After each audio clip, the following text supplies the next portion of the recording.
Thank you, ma'am. Should be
Good evening. Welcome to our Apex Town Council regular scheduled meeting for Tuesday, March 8, 2022. And we're glad you're here. And I'd like to welcome those who've joined us on live stream. Call the meeting to order now. We will go ahead and start with an invocation. The town of Apex values and celebrates diversity and inclusion. We see diversity as a strength that binds our community together. Inviting members from different faith communities to deliver an invocation at the beginning of our council meetings supports this unity, recognizing that not everyone practices the same traditions. We welcome you to have a private moment of silence during this time. And what I want to do tonight is reflect on something that is impacting our entire community, nation, and world. As we reflect on recent events and crisis in Ukraine, let us amplify our message of unity, showing respect and love and prayers for Ukrainians impacted even here in our community. And we stand in solidarity with them at this time. So to show that support, please join me in a moment of silence.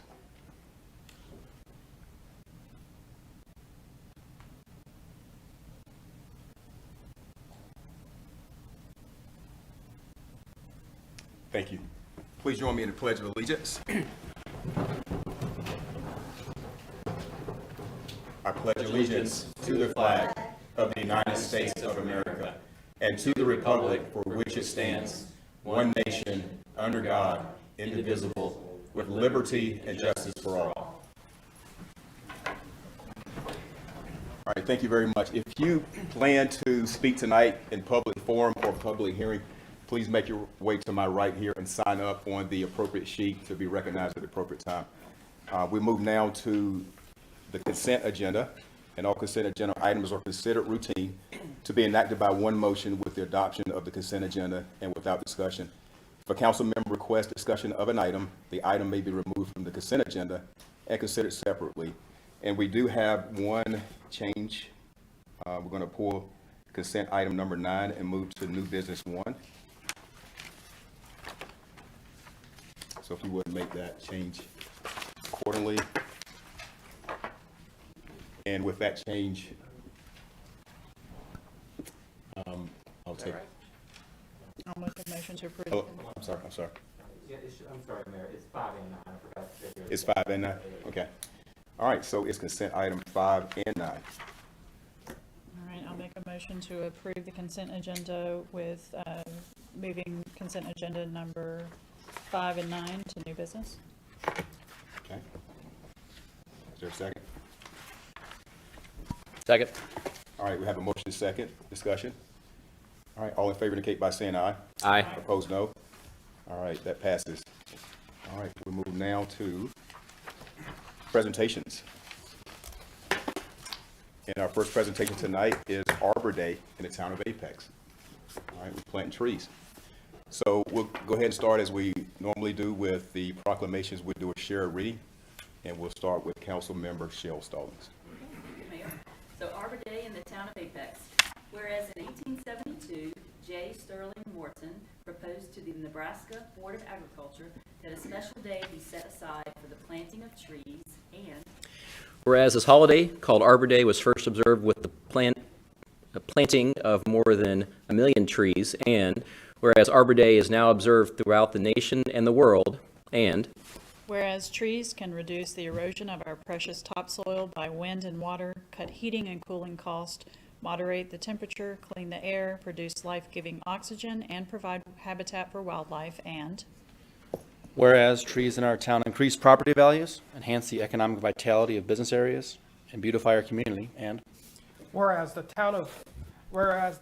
Town Council and the Tree Citizen Advisory Panel, TreeCap, will commemorate Arbor Day by planting 7 trees, one for each year designated as a Tree City USA at Hunter Street Park on March 18, 2022. And Now therefore, I, Jacques K. Gilbert, Mayor of the Town of Apex, do hereby proclaim March 18, 2022 as Arbor Day in the Town of Apex, and urge all citizens to celebrate our Arbor Day and to support efforts to protect our trees and woodlands. Signed this 8th day of March 2022. And we have someone here for staff to speak on this item.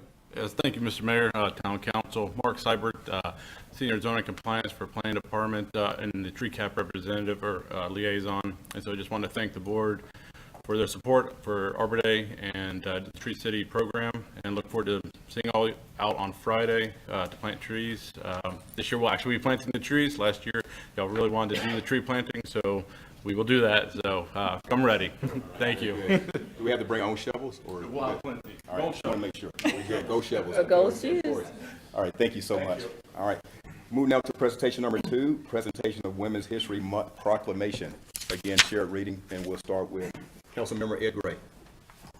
Whereas Women's History Month traces back to the first International Women's Day held in 1911 and was extended to Women's History Week in 1978. And whereas Sarah Lawrence College, the Women's Action Alliance, and the Smithsonian Institution collaborated to host the first Women's History Conference in 1979. And Whereas the women's suffrage movement led to the passage by Congress of the 19th Amendment to the Constitution of the United States in 1919 and was ratified by the states by the summer of 1920. And whereas in 1980, President Jimmy Carter issued a proclamation declaring the week beginning March 7th, 1982 as Women's History Week. And in 1987, Congress provided bipartisan support to extend the week to Women's History Month. And Whereas the theme of 2022 is Valiant Women of the Vote, refusing to be silenced, recognizing and honoring the important roles of multicultural suffragists and voting rights activists. And whereas women of every race, ethnicity, and background have made contributions to the growth and strength of our nation in countless ways. And whereas women have historically played and continue to play a crucial economic, cultural, and social role in every sphere of life of the nation by constituting a significant portion of the workforce inside and outside of the home. And Whereas women of every race, ethnicity, and background have been leaders, not only in securing their own rights of freedom, suffrage, and equal opportunity, but also in the abolitionist movement, the emancipation movement, the industrial labor movement, the civil rights movement, and other movements, especially the peace movement, which creates a more fair, just, and inclusive society for all people. And whereas despite these contributions, celebration of this month acknowledging the role of women in history has been consistently overlooked and undervalued in the literature, teaching, and study of American history. Now therefore, I, Jacques K. Gilbert, Mayor of the Town of Apex, do hereby proclaim March 2022 as Women's History Month in the Town of Apex and call upon all citizens to celebrate the numerous contributions women have made to our community, state, nation, and to this world. Signed this 8th day of March 2022. So please join me with a round of applause.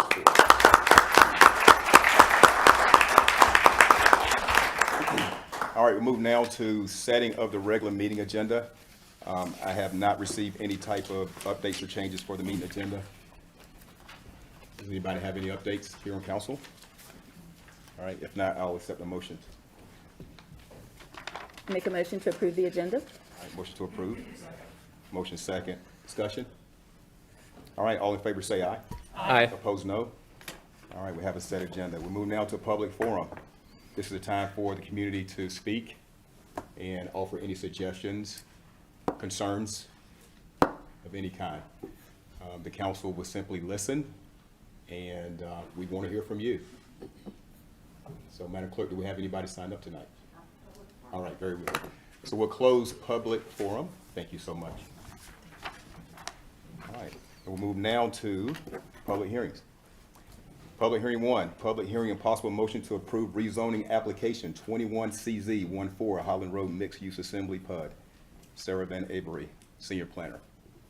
I'll be filling in for Sarah tonight. Okay, Ms. Amanda Butts.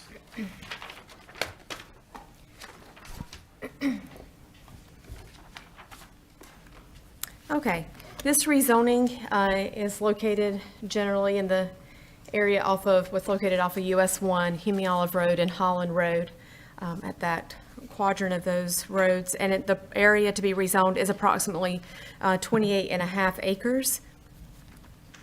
The properties are currently zoned rural residential, and that is the majority of the surrounding zoning as well, though there's medium density to the neighborhood to the north and some non-residential zoning districts across Old US 1. The proposed zoning is plan unit development conditional zoning. The 2045 land use map designates the majority of this property as commercial services, with the northern portion being medium density residential, and a very, very small portion right here being medium high density residential. And this area is within the neighborhood mixed use activity center. If the rezoning is approved as proposed, the commercial services area will be reduced and the medium density residential area will be increased, and the medium high density, that little tiny piece, will change to medium density residential. The applicant conducted a neighborhood meeting on April 27th, and you have that meeting report in your packet. The subject property is mostly undeveloped. There are a couple residential structures and some outbuildings, but it's mostly heavily wooded. A letter of impact from Wake County Public Schools was received for this rezoning, and you have that in your packet. The Wake County indicates that elementary, middle, and high schools within the assignment area for this rezoning are anticipated to have insufficient capacity for future students at these levels. Transportation to schools outside of the current assignment area should be anticipated. School expansion or construction within the next 5 years is anticipated to address concerns at the elementary and high school levels. The proposed rezoning includes 3 distinct areas. You have single-family detached uses to the north. The middle is single-family attached, where it's anticipated to be developed with townhomes. And the lower portion, as you can see in red, is proposed for retail, office, and other non-residential uses. Altogether, there is the proposal was for a maximum of 110 dwelling units, with a maximum of 100 of those being townhomes, and then a maximum of 76,500 square feet of non-residential uses, including 4 out parcels and a convenience store with no more than 10 fueling stations in the non-residential section. To address the proposed buffers for this development, a 30-foot type E buffer is proposed along the roadways and along Holland Road in the residential section. That opacity would increase to a type B buffer. The western boundary is proposed to be a 10-foot type B buffer.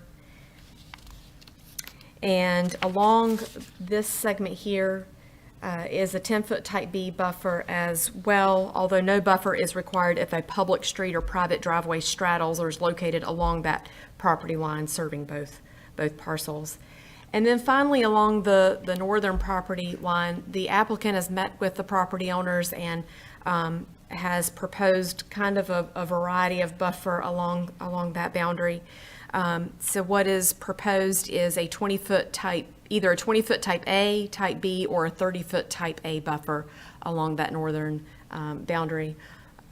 For the most part, all of the buffers exceed that required by the UDO.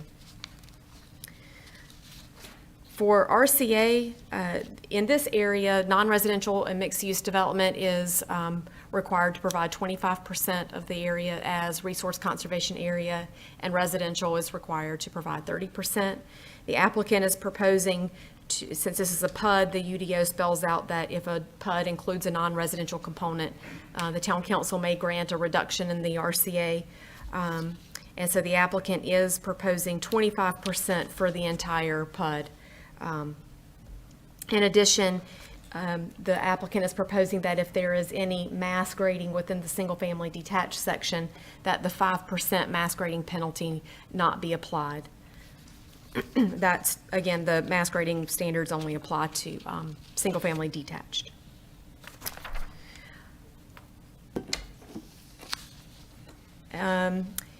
So another zoning condition that has been Proposed in the single-family section is, there are 2 single-family lots that are proposed at either end of Vasari Drive, which is the stub street that's provided from Bella Casa to the north.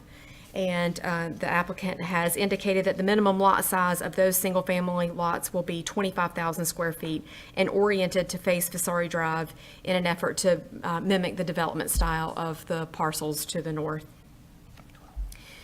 The applicant has also proposed all of the standard architectural conditions that we see in residential developments. Get a quick look. We'll do the residential. These are some single-family elevations, townhome elevations, and then commercial conceptual elevations as well. The applicant has addressed all of the recommendations from the Environmental Advisory Board, and those conditions are listed in your report. In addition, the applicant is proposing that 2 lots be restricted to median income affordable housing townhome ownership units, and I'll summarize as a long condition. Essentially, they would be sold to be affordable at the 100% AMI level, area median income level. The applicant is also proposing a signal warrant analysis for the intersection of Holland Road and Old Highway 1 to be performed by the applicant prior to the plating of the 100th lot within the development, and shall install a traffic signal if permitted by NCDOT at that time. I'm just going to summarize, make sure. Okay. The PUD is proposing to meet all stormwater management requirements and address the 1-year, 10-year, and 25-year 24-hour storm events. As you can see, as far as access is concerned, there are 2 access points on Holland Road. The southern point will be a right-in, right-out access point with full movement occurring at the northern access on Holland Road. They will be making their required connection to Vasari Drive, the stub street provided from Bella Casa to the north. And they will also be providing stubs to the west. Along Kimy Olive Road, there will be 1 point of access, and a right-in, right-out only on Old US 1 will be provided. There is a long list of transportation improvements that are proposed, required to be made, including extending the right turn lane on Holland Road, extending the left turn lane on Friendship Road, and other road improvements, including right-of-way dedication along all 3 roadways. The Parks and Recreation Advisory Commission reviewed this mixed-use PUD at their June meeting, and they made a unanimous recommendation for a fee in lieu dedication with a credit for construction of Greenway Trail if that opportunity is identified at the time of master subdivision plan review. The Planning Board held their public hearing on February 14th, and by a vote of 5-2, recommended approval with the additional conditions offered by the applicant. At that time, the applicant committed to increase the width of the thoroughfare buffers along 2 of the roads, conduct a signal warrant analysis, and install a traffic signal if warranted, and provide 2 homes at 100% of Wake County AMI. And planning staff is recommending approval as well. The proposed rezoning is generally consistent with the existing land use plan, and if the rezoning is approved as proposed, the land use map will be amended to reflect the proposal. Approval of the rezoning is reasonable and in the public interest because the petition provides a transition between housing types and lower and higher residential densities, provides for a mix of neighborhood-level non-residential uses to develop along the 3 thoroughfares that will serve the development, and provides 2 units of median income affordable housing, and finally provides pedestrian accommodations.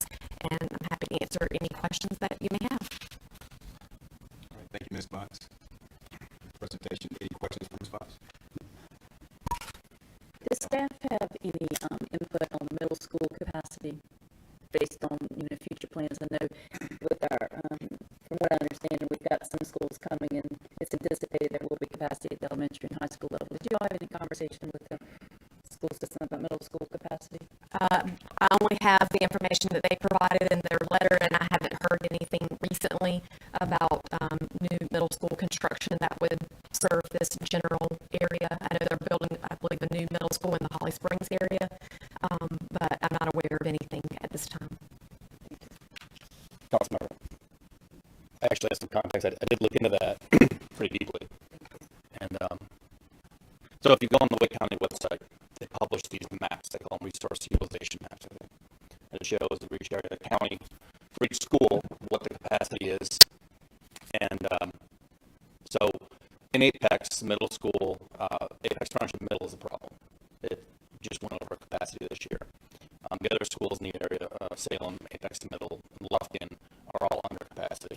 But the reason I believe, I didn't talk to the offer letter, but I believe the reason this letter came in this way is because Apex Township this year under capacity.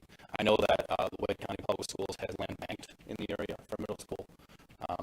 I believe there's a Carolina Springs, I think, to the south, and Holly Springs has, I believe it's an elementary and middle school constructed in Carolina Springs. And the land bank that I mentioned, I think, is separate. I think that's in the New Hill area, but I don't believe there's actually a school on their construction plan for that. It's just land they own. So that's what I discovered when I looked into it. Thank you. Ms. Bunce, can you describe staff's, a couple questions. One was maybe it was Ms. Van Avery that did it, but the discussion about the reduction in the commercial when the initial application came in and how, besides just the land use map changed, was there a discussion about whether that was going to be appropriate for this area?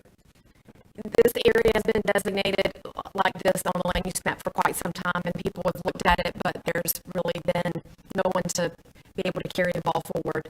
And the feedback we've received is just it's too much commercial area. Given the additional commercial in the vicinity at West Village, there's commercial parcels there that have yet to be developed, and also at Friendship Station, at Richardson Road and Union Olive Road, that's yet to be developed, but zoned for commercial uses.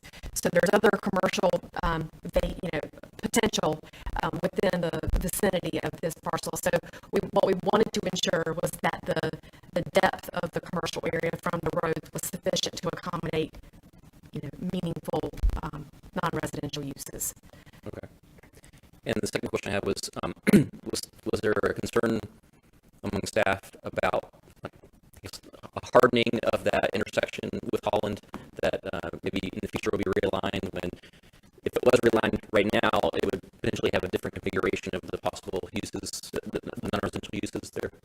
So you're correct. The future realignment of Holland Road and Friendship Road, is going to bring it in and move Holland Road to the east some, but we don't have a design for that. So I'm not sure if it were happening today, then obviously that land would be a good candidate for joining in with this PUD. But there's no timing on that. There's no funding for that now. So, and I guess a follow-up, sorry. No, go ahead. Follow-up is, in the site plan review stage, do you guys look at the possibility of the site plan maybe allowing for a future triangle of land that may be incorporated into this, as far as encouraging the site plan to have kind of connections that might be possible in the future? We could look at that, but not knowing how much land there would be to work with, it could be that there's very little and the best use would just be for a buffer, for trees, for a future replanting area perhaps. There could be enough to be, joined in for meaningful development. I think there's too many unknowns for, staff can make suggestions, but we would have nothing to compel the property owner to design the site to provide a driveway stub when that driveway stub might ultimately be not worth anything. So. Okay. How do you guys deal with, these unknowns probably happen, they're not atypical, I guess, so are there softer ways of trying to facilitate future growth, future utilization, besides just a driveway, or I don't know well enough what is even possible, but maybe trees are the best use, but Possibly an art easement, since it's right across. It could be public art. It could be time for, if that corner parcel has not developed at that time, which, maybe it will, maybe it won't, then maybe it's a PUD amendment to incorporate that land into this development and provide a larger building pad. So there's options, but I can't, I'm not sure what else to share at this time. okay, thanks. So along that note, one of the concerns I had about this development, again, related to this intersection, the realignment, and I was worried that we may be missing an opportunity to get some private money to offset it. I think part of the issue is that the town has intentionally not prioritized, well, I mean, we've prioritized other things, right? Like this project isn't in our CIP, it's not something we're about to do tomorrow. And I guess my question is, do you share those concerns that maybe we should be adjusting our project priorities to take advantage of something like this and try to partner with this PUD to make that realignment happen sooner? Or is staff comfortable with how we've prioritized improvements to this intersection to this point? I don't know that I'm the best person to answer that question. Russell, I don't know if you have an opinion. I mean, I'd say it'd be a different conversation if they were on both sides of the road. The fact that they are west of the road and Holland Road would shift away from them, I think it makes it to the point where it's just there's not really a good opportunity here because you're essentially, it's the property to the east is where you need the property in the future. So. I guess the town as well, we're involved because we have improvements to this intersection coming from Pleasant Park. And Friendship Road, yep. Yeah, Friendship. But because of Pleasant Park, we're going to add some turning lanes and maybe do a light, I guess. Are we doing a light? Are we doing a study? Are we doing for the other one? I know we're talking about a light here on Holland. Based on the information we have, we don't think either one of these locations will warrant a signal within the short term. I mean, they are committed to studying it and paying fee in lieu if it doesn't, isn't permitted by DOT. So we, maybe in the next 5 years, one or both of these intersections will warrant a signal. But as far as the realignment goes, it's a pretty heavy lift. It's a significant project. I mean, getting the turn lanes at both intersections is very important in the short term.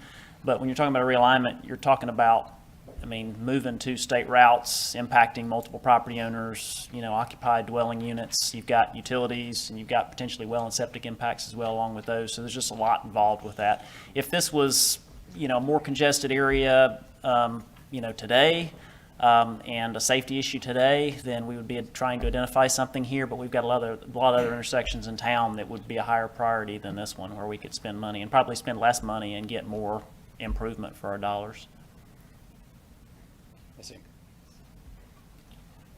Okay, I guess, so what I'm hearing is, I guess my concern was, why would a private developer put down $250,000, whatever it's gonna take, or $500,000 to do extended turning lane? We're gonna have to put in a similar amount of money to that when we just have to dig it up in a couple of years.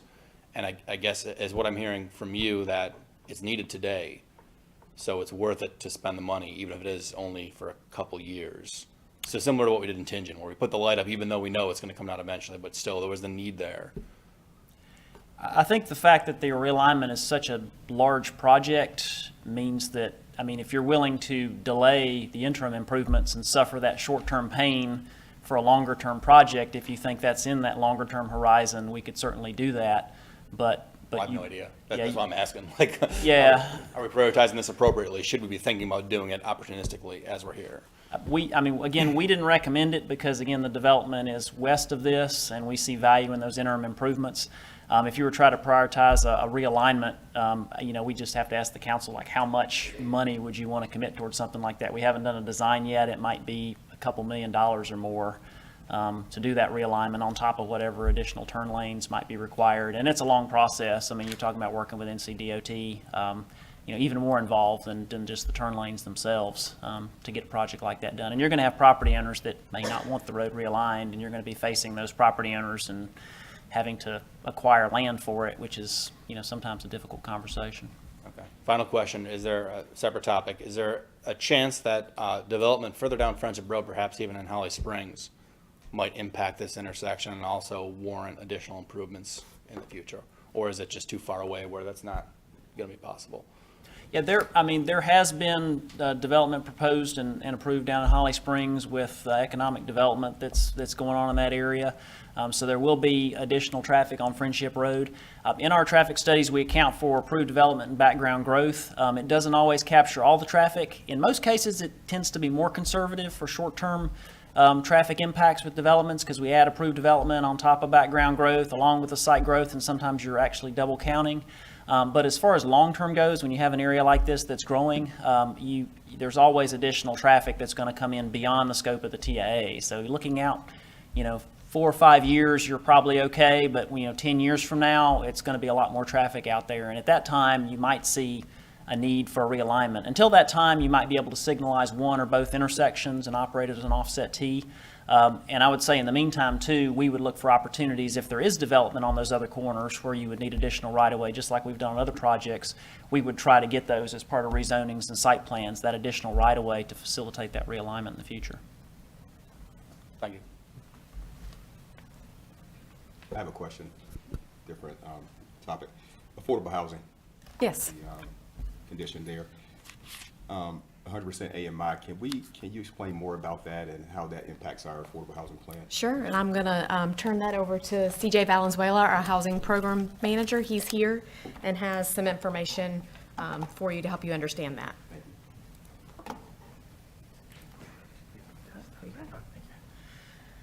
Good evening. CJ Valenzuela, Housing Program Manager. Thank you. I've been waiting a little while to get in front and see you in person. It's nice to see you in person, right? Yeah. So, all right. So let's talk about the affordable housing proposal, right? 100% AMI, sticker shock right away, right? What is that market? What is that? So let's take a look and so I can answer that for you guys. So, all right.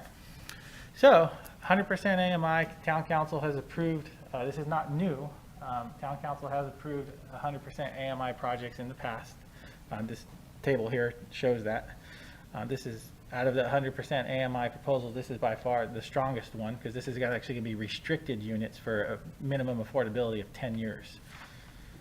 Affordable housing, that means a household that's not going to spend more than 30% of their combined gross income on housing, including utilities, whether it be ownership or rental.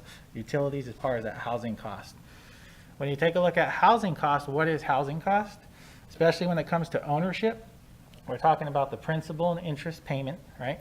Property taxes, homeowners insurance, mortgage insurance, if they don't put down a very big down payment. We run our assumptions on 5% down payment. Utilities, which is part of that definition, which includes water, sewer, garbage, gas, and electricity. HOA, if applicable, which most developments will have, and other property assessments. So this is all part of that housing cost.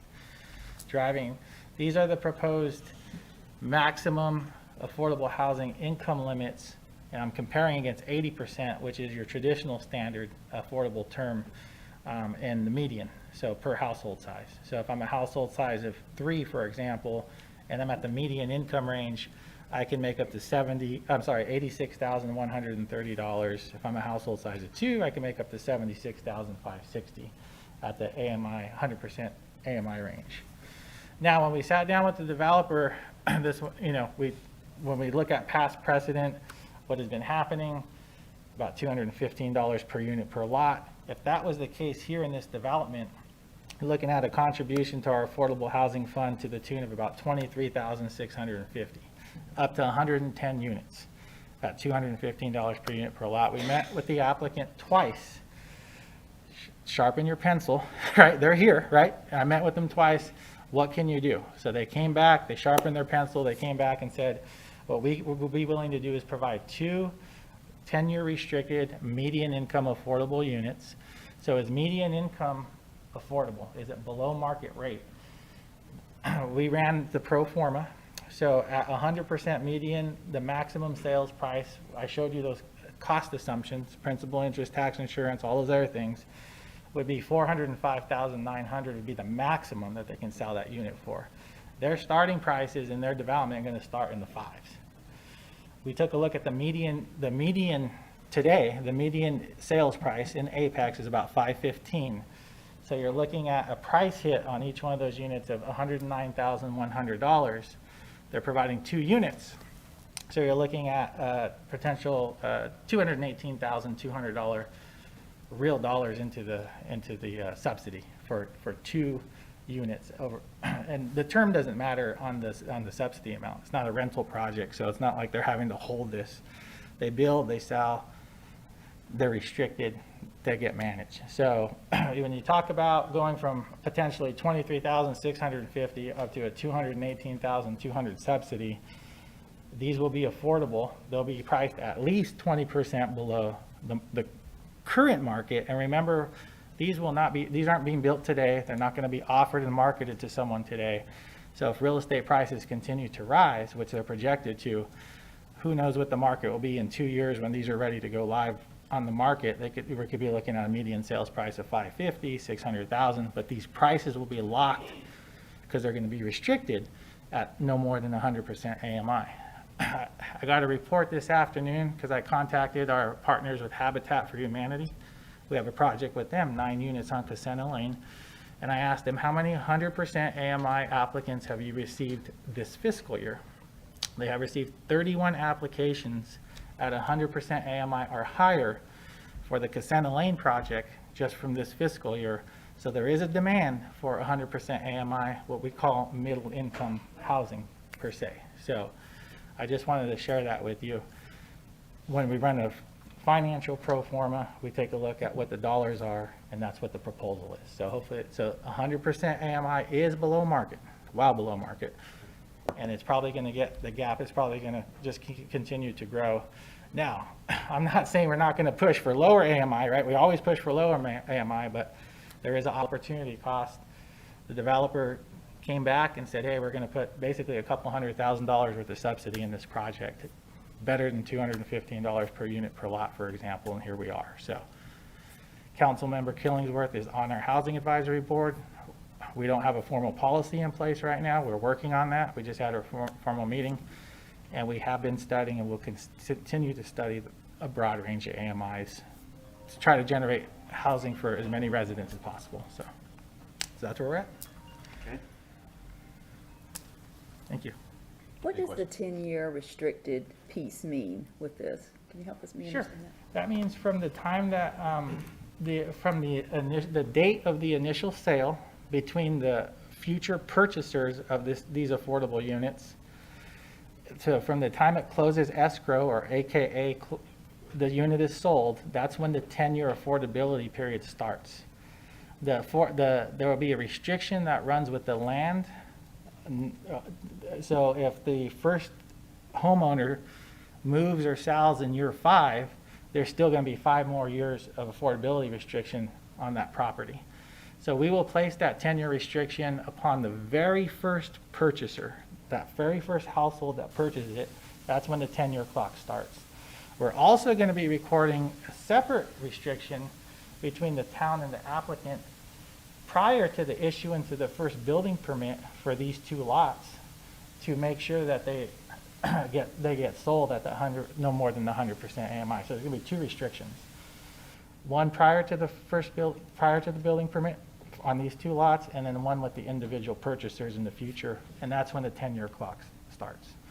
The 10-year clock does not start at the building permit, it starts on the sale. So after 10 years, what? After 10 years, then there's a release of the resale deed restriction agreement, and that becomes a market rate unit. Okay. So, Thank you. yeah, no problem. What's the significant impact on our goals as related to what we committed to and invested in affordable housing? Can you break that down? Yeah, so one of the goals for one of the 14 recommendations in the affordable housing plan is diversity, equity, and this is going to be integrating. We don't have very many affordable units in market rate development. So this is going to help inject mixed income communities. And that is one of our goals in the affordable housing plan. The other goal is for workforce housing, teachers, firefighters, police. We hear it all the time. I get calls all the time. I make more than 80% AMI, but I can't afford $500,000, $600,000, so I'm kind of in that middle income. So this is also another meeting those needs of the middle income housing households in the community. So, Thank you. sure. Any other questions for? I'd like to, so one of the great things about having you on board is some expertise in dealing with this, right? Could you give me a sense of, I'm trying to judge the appropriateness or the impact of this offer from the development team versus the size of it. Like, is this a big deal? Is this, in your view, is this an appropriate contribution for something this size? Is it too small? Should we lean on these guys for more, or should we be really excited when we see 2 units? I really don't know. I'm hoping with your experience you can give me a guide of kind of how should we view this? I think with pre-policy, and right now we're in that pre-policy stage, I think this is a step in the right direction. I think this is the first time in a long time we've seen a developer of market rate ownership units actually go back to the drawing board and propose to include some long-term 10-year-ish affordable housing. We should have a formal policy in place as we're working through the Housing Advisory Board. We're hoping to come back to Town Council and have something to present to you by this summer, if not sooner, depending how fast we can go. But right now, Councilmember Mahaffey, I think this proposal is something that we could live with. Okay. You wouldn't have staff's recommendation. We would have had a third meeting. We would have went back to the developer, said, don't even bother to come and present this, because we've met a couple times. And trust me, we put them, and we run the empirical data, we have the financial pro forma, so we go back, because I think this is a really good start in the right direction, so. Because I see the, $250,000 number of the subsidy. I'm like, well, that sounds pretty good. Like, that's getting up there with like the parks fees. It's kind of huge, and then you see 2 units out of 100, and then you're like, well, okay, is that really, we're not saving the world here, it's hard to judge. Right. And I guess it goes to the fact that it's super expensive to Expensive. do housing like this. Yes, it is, Well, yeah. I think it's a step forward in the fact that,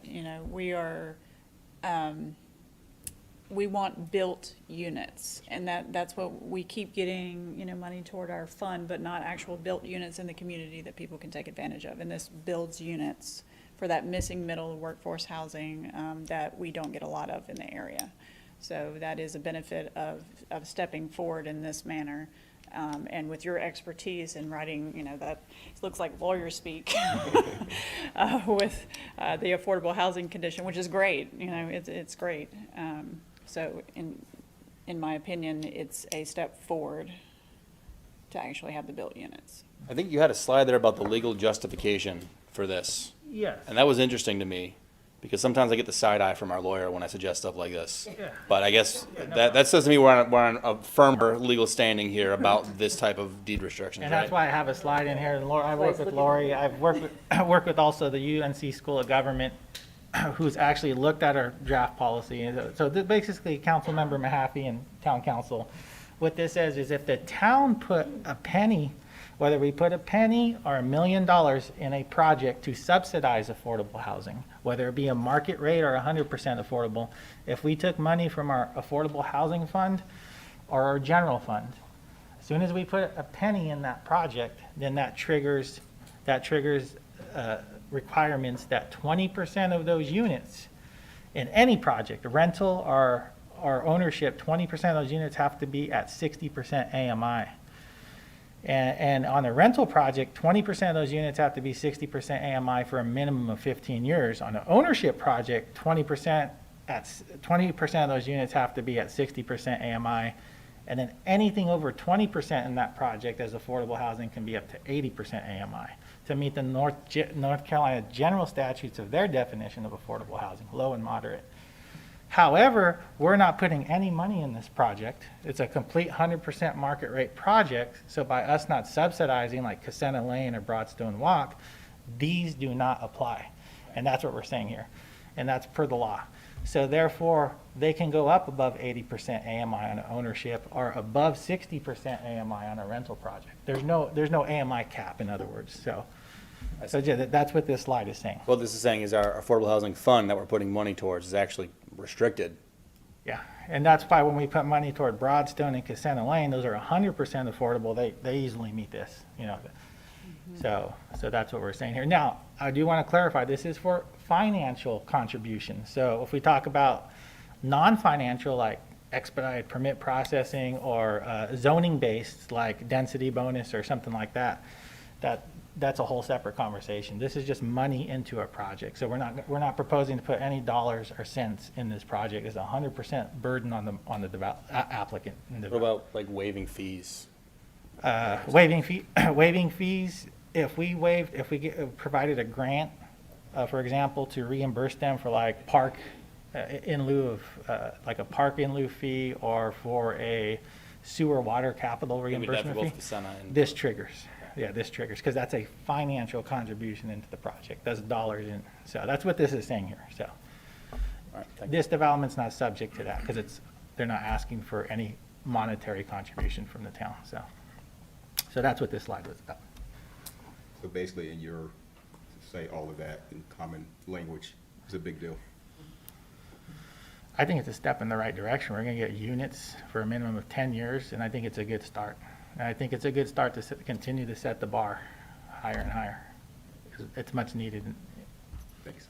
Are there any restrictions or expectations from the builder with regard to which type of units? I know that we've got single-family homes there as well as multifamily, multiple dwellings that are there. Is there a commitment as to which units we're talking about They're here? going to be townhomes, yeah. So the two that they'll be providing will be townhomes, right? We're not controlling the bedroom size, so we're not saying you owe us two or 2 3-bedroom or 2 4-bedroom. That's at their discretion, but they will be townhomes, so restricted for a minimum affordability period of 10 years, so. Yeah, all right. Well, Any other questions? thank you. Sir. Thank you, Mayor. Thank you, council.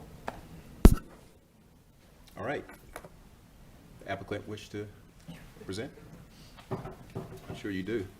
I have a few things to say. Good evening, Mr. Mayor, members of the council. Jason Barron with Morningstar Law Group. Appreciate the opportunity to be here, and I've got, let's see if I can find. Oh. There we go.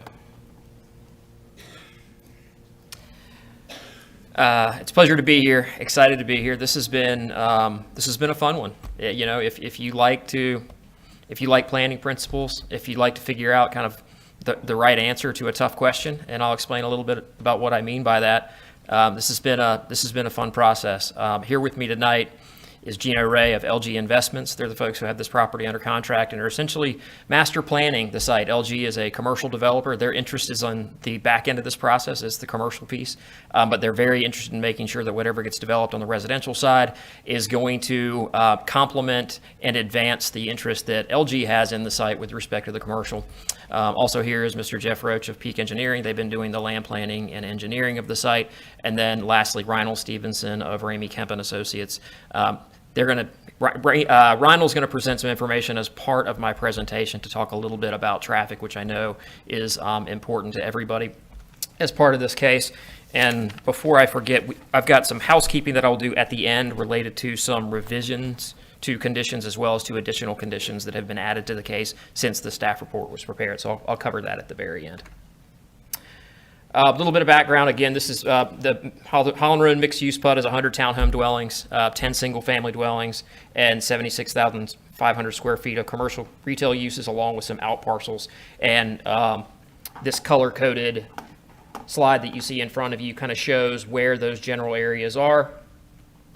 I want to cover 4 themes. Amanda's done a fantastic job like she always does, and the staff report covers kind of the nuts and bolts of the case. I really want to focus on 4 themes. And the first is, we believe that the rezoning achieves a proper balance between the land use plan and the community's expectations with respect to how this site should develop.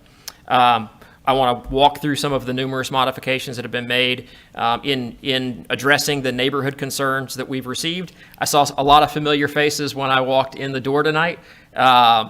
Jody Clark and her neighbors have been great to work with. They reached out to us early in this process following the neighborhood meeting. They gave us a laundry list of their concerns. I got 3 pages worth of concerns. And I told Jeff, you know, when we first started this case, this is going to be a tough case. It's going to be a tough case because there's some commercial going on. There's an existing residential community. We're going to have to figure out what that right development plan is, and we're going to have to make these neighbors happy because at the end of the day, they're going to be the most impacted by any of this. It's not going to be anybody in this room other than the folks who are standing behind me who have been active participants in this case, and I appreciate Jody and the rest of the neighbors being willing participants in the process to engage in a conversation related to how the site should develop. Third thing I want to talk about, that's when I'm going to have Ryan come up because it's above my pay grade, our traffic impact and mitigations associated with the case. I think he's going to talk a little bit about Holland Road and some of the relocation of Holland Road questions that Mr. Mahaffey raised that I know have been raised in the community. And then lastly, I'm going to talk about affordable housing, although CJ is an impossible act to follow as it relates to affordable housing, but I will touch on that a little bit. So future land use, as was mentioned in the staff report, the intersection of Hume Olive and Old Highway 1 as well as Holland, there's a strong kind of commercial center that's anticipated to be located in that area. And we've got medium density here, as was noted. There's a little sliver of medium high density residential in here. And then you've got the Bella Casa neighborhood to the right, or excuse me, to the north of the site. And one of the things that jumped out to me when I was first contacted about this case was, okay, we've got a lot of commercial here. We have an existing single-family detached neighborhood to the north that has a street stub into the property as well. And we have what I would consider a small sliver of medium-density residential. It's not a whole lot of room in order to provide effective transitions from a commercial node down to single-family detached to make sure that whatever happens does so in a way that is going to be minimally disruptive to the people who live in that area. This is a commercial center overlay. If we strictly applied the commercial center as it's currently shown on the town's land use plan, as you can see, this would essentially be all of the area that would be developed for commercial. These are the single-family detached homes to the north, and you've got very, very little area within which to operate in order to provide for a residential opportunity for the folks, not only that would live there, but also that live to the north of the site, that kind of makes sense. And so what we did really early in this process was collaborate with the staff in order to try to find that right balance. What is that right balance? What is that meaningful amount of commercial that should be located in this area, that's been designated in this area for a long time? You may have heard they tried to market the site for commercial for a lot of years. I guess they tried to get a grocery anchor to this site, and basically what they were told was, with the adjacent commercial developments or the commercial developments in the area, whether it be Friendship or West Village, that this is not a kind of an anchor location, that what the expectation should be from the owner standpoint is kind of more neighborhood oriented, non-residential. And that has been kind of the approach that they've taken. And so the proposed, we believe the mixture of uses that we provides for those effective transitions. And so again, you've got the single family detached to the north. We still have a lot of commercial down here at the intersection, and then we're using this center portion of the site to create the townhome area where the affordable units will be located. And then we have the single family detached homes up along the north. And one of the things that was important to us was to not ask the people in Bella Casa that they be the transition, that rather than back townhomes up to them, it was important as we engaged in this process to make sure that the transition that occurred from that commercial area down to the single family detached area, those transitions had to occur on site. That I wouldn't expect to be able to convince anybody that they've got tremendous homes back there and that they should expect townhomes to be located immediately adjacent to them. People who are going to be buying in this community have that expectation. They'll be able to see a master plan. They know they're going to be located across the street from townhomes or backing up to townhomes in some instances.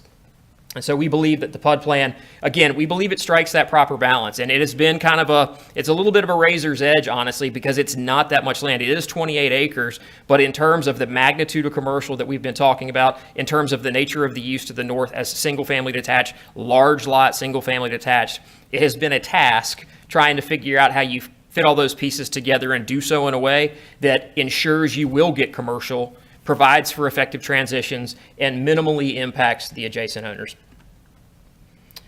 I'm highlighting some of the comments that we received from the neighbors early in the process, and again, we've met with them on multiple occasions. We've exchanged drafts, and we've gotten a lot of feedback. And I know you've heard from a lot of folks as part of this process. I do want to highlight a handful of things that were in their initial communications that were very important to them, and that we have kind of kept front and center as we've been making our way through this process. The first comment we received was that we needed to extend single-family development further into the site, and I'll talk about what that means.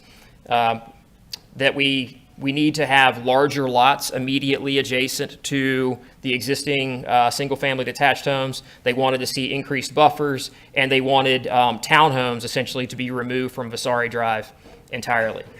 And so this is a proposed layout. I know that's not part of the zoning case, but I want to show you, this was the information that was shared with the neighborhood as we made our way through the process.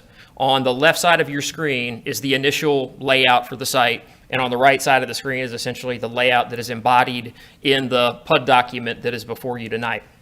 And I mentioned it because the initial layout that we looked at was having smaller lots, single-family detached, immediately adjacent to the neighborhood, using that as the transitional use.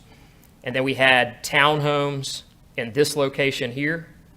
And then we had, kind of the neighborhood scale commercial uses in this area, and then the out parcel uses here. And so the significant changes that have been made during this process, as you can see, instead of using Vasari Drive as the break between single-family detached and townhomes, single-family detached has now been dropped down to essentially create, as folks come down Vasari Drive, one of the things that we heard from the neighbors was, we don't want to look at townhomes as we're driving down Vasari Drive. It was important to them that they look at single-family detached. And so that single-family detached product was added in this area. As you can see, the previous line for the commercial was in this area here. The result of that was kind of sliding that commercial line down a little bit in an effort to continue to keep the meaningful amount of commercial while at the same time providing for those transitions. The lot sizes, the lots themselves moved around. The original plan showed 3 lots in the northwest corner with the play lawn in the northeast corner. We actually ended up flipping those around so that the lots were in the northeast corner and the play lawn was moved to the northwest corner. And significantly, the lots themselves. And so as you can see in this original plan, they were smaller lot. They were proposed to back up to the homes on Vasari Drive. The change that has been made, and I do want to correct, I think Amanda said in her presentation they were 25,000 square foot lots. They're 12,000 square foot lots. 25 is monstrous. I'm sure Gina was over there worried that we had screwed something up. But to be clear, the conditions make clear that those are minimum 12,000 square foot lots have been placed adjacent to the homes on Vasari Drive. We have a condition that requires that those lots face each other on Vasari Drive, because one of the things that we heard was they didn't want to stare at the back of homes. They wanted to essentially have kind of uniformity as you made your way down Vasari and into our community. And then additionally, the buffers that are being provided, even though the lot sizes got larger, the buffers got larger in the process. Bella Casa was approved at a time, was developed at a time when buffers aren't provided on their portion of the site. And so what we've essentially done is try to accommodate that. Jeff met on site with a number of folks who live in that area and essentially gerrymandered kind of individualized buffers adjacent to each of those owners. And so we've got a berm wired into the buffers. We've got 30 foot in this location. We've got 20 foot in this location adjacent to the play lawn. And again, we've done all of that in an effort to soften the blow against the adjacent neighborhood, while at the same time making sure that whatever happened still ensured that LG Investments will get out of their investment what they want. And ultimately what they want is a commercial center. They want to have the retail. They want to have that neighborhood-oriented retail.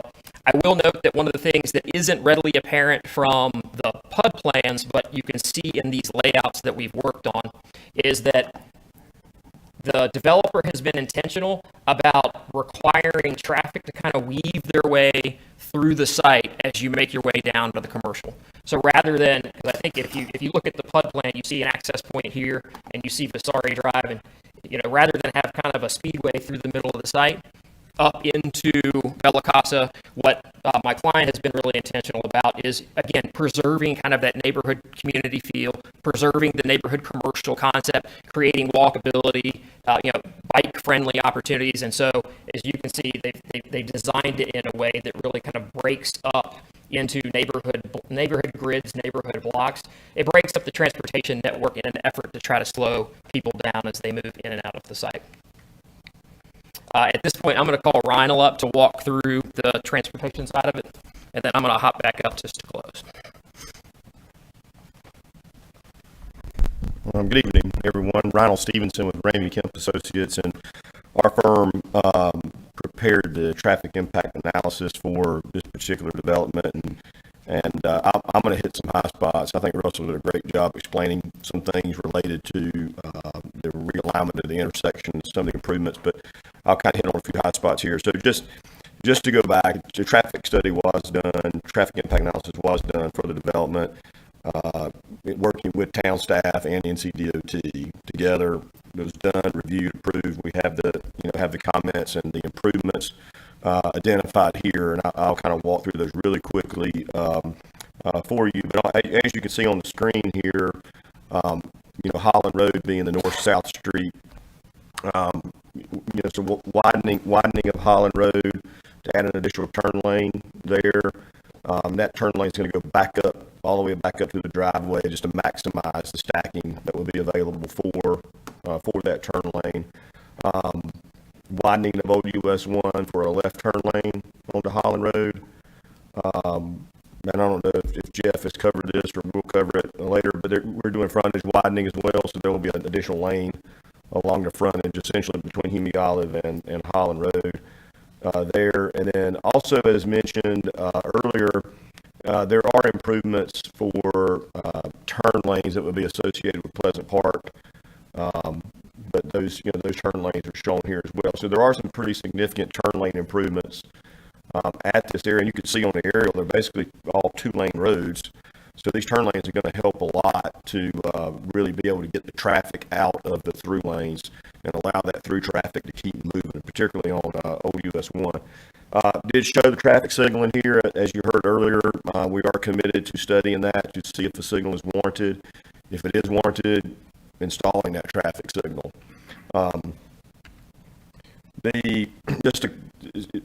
Same sort of area here of the intersections. You can see some of the site driveways shown there.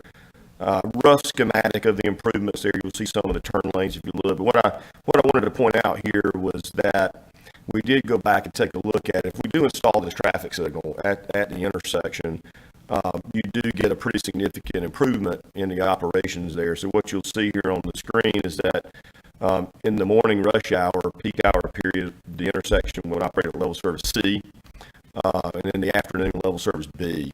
So again, big improvement at that intersection. So the signal will certainly provide a big help there.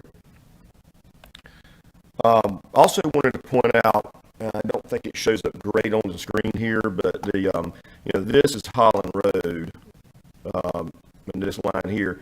And the one thing I thought was important just to note relative to traffic in the future, kind of like Russell touched on earlier, the traffic study gives you a pretty good look at things for 4 or 5 years out. But beyond that, it's kind of, things can change drastically. It can change a lot, or it may stay relatively similar to what you see in 4 or 5 years. But anyway, what I wanted to point out here was that Holland Road is classified as a minor thoroughfare. And just looking at the road network here, Holland Road essentially provides some connectivity and access points for some of the residential areas here, as you see on the screen, but it's not a major through street. So we don't anticipate there to be a lot of huge traffic volumes coming through here in the future. It just doesn't. You can look at sort of a curvy, kind of roadway that really dead ends at Kelly Road and Old US 1. So it's really going to service this area, this immediate area here. And right now it doesn't have a lot of traffic on it, probably 1,000 cars a day. So it's not going to be a big traffic roadway in the future.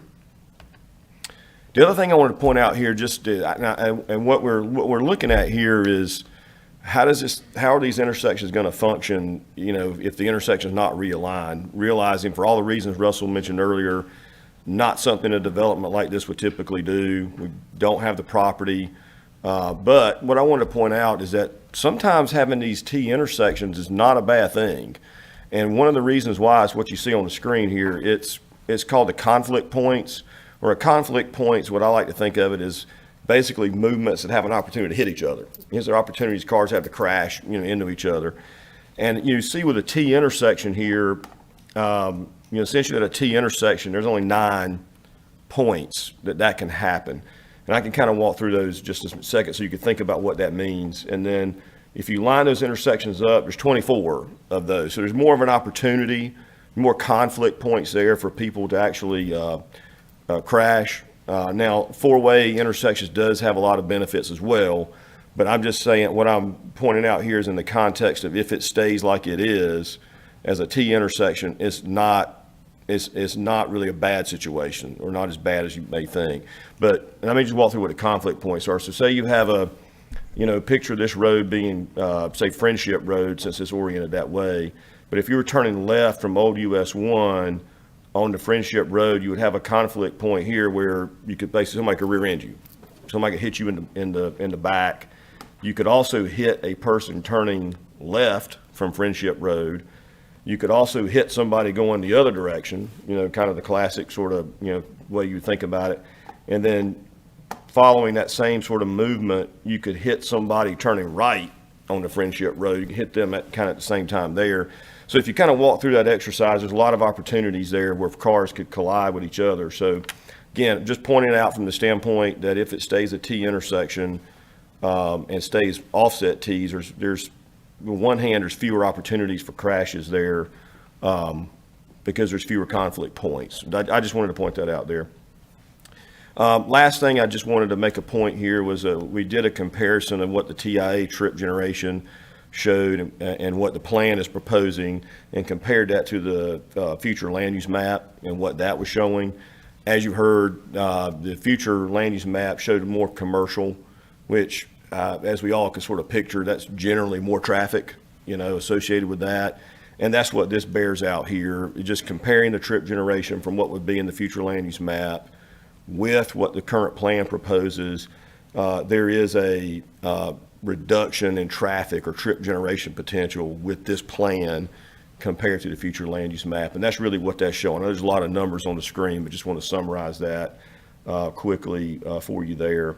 So I know there may be questions here. I'm going to turn it back over to Jason, unless you want to ask questions now, or we can hold them to the end, however you all want to tackle that. But I think he's got another point to cover.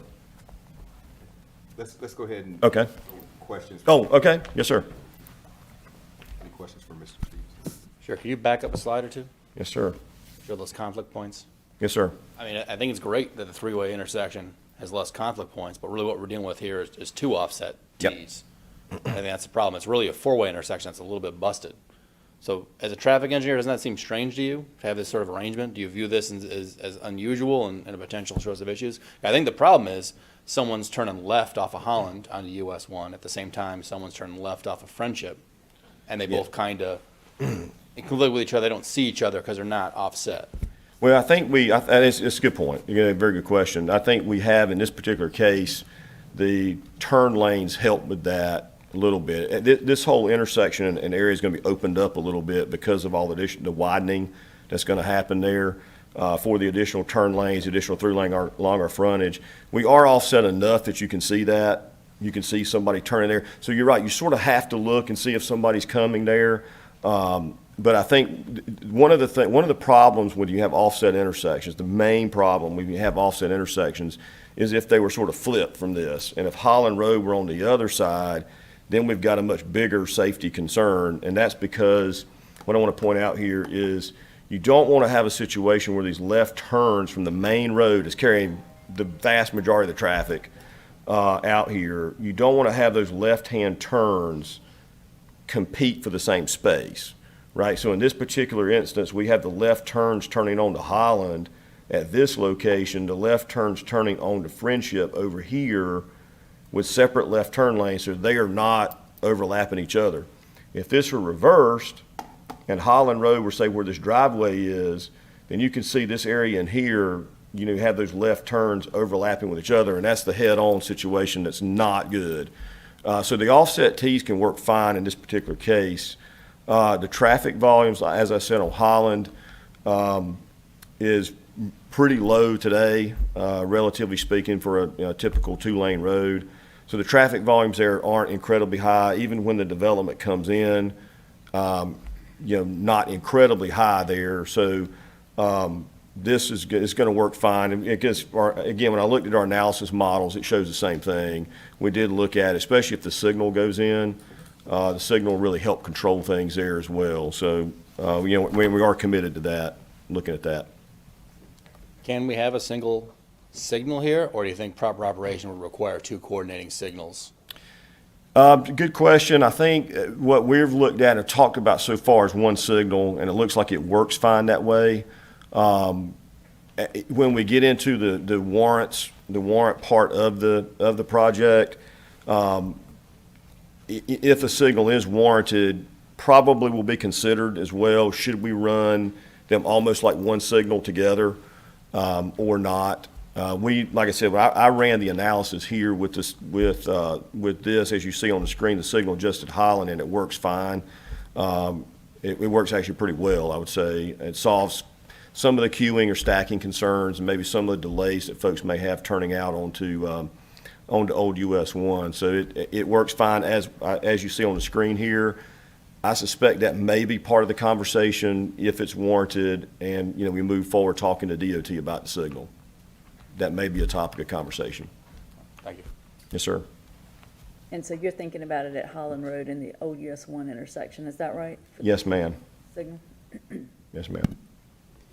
I have one quick question about, if you don't mind, could you just explain a little bit about the HCM analysis and talking about these levels of service time periods? I think that's a big concern of those who are living in that area, and understand after you explain that in a brief manner, I have a follow-up, particularly with regard to levels of service as we're dealing with that traffic pattern coming out of the high school.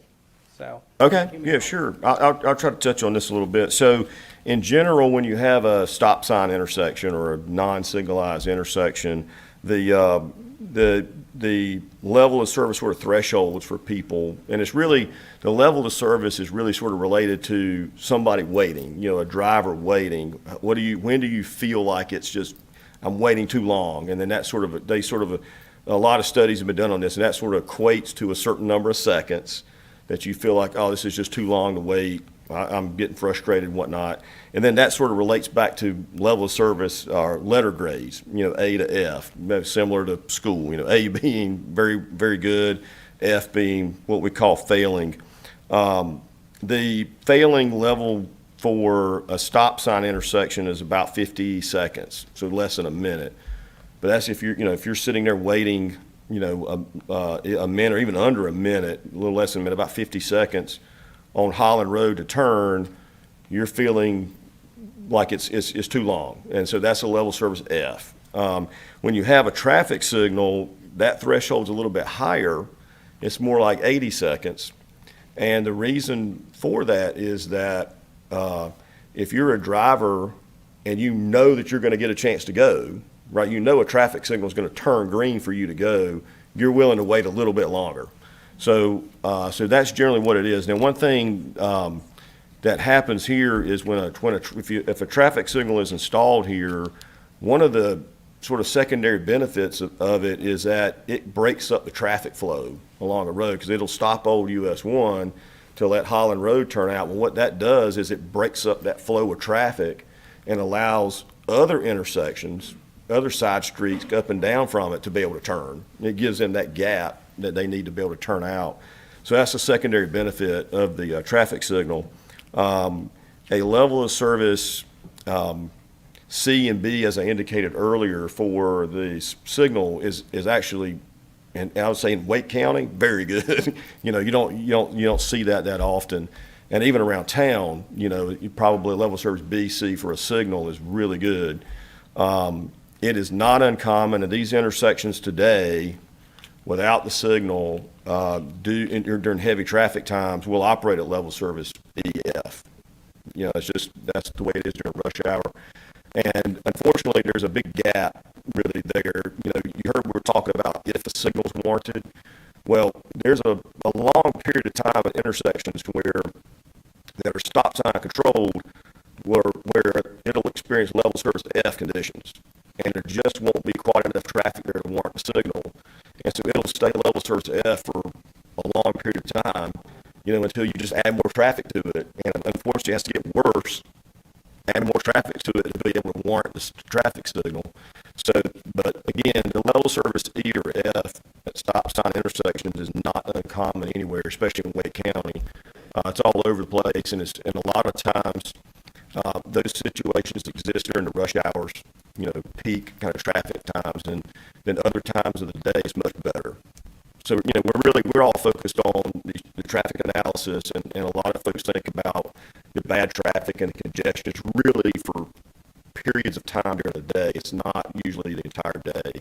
But that's what we look at. We're charged with looking at the heaviest traffic times of the day and trying to see how that operates and fix it. So there may be another question about the high school? Right. So now that you've walk down to the period of, we're looking at traffic during the heaviest times of the day. It appears that when there's school traffic, as well as kind of during the normal rush hour period, there's an enormous amount of traffic that's there.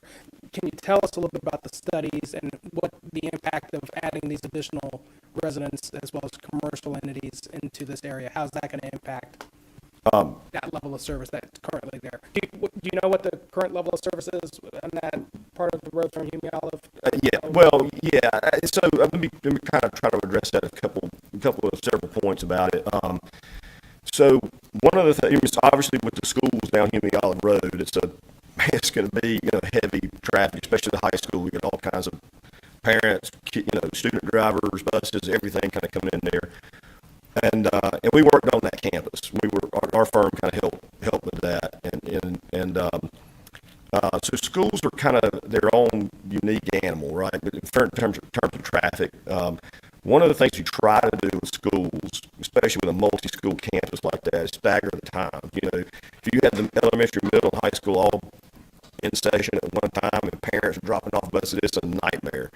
And it'll be bad enough, when we have them staggered. But the schools generate a lot of traffic, and they generate a lot of traffic for bursts. So each one has about 30 minutes in the morning where they'll have a lot of people, and then it's really essentially no traffic or very little traffic, until they let out in the afternoon. Now, the afternoon period doesn't normally coincide with the rush hour period we'd see from our development. So really what we're talking about in terms of kind of mixing traffic is the morning. So our study accounts for that, but there is going to be congestion in the mornings because of the schools, and there'll be some overlap.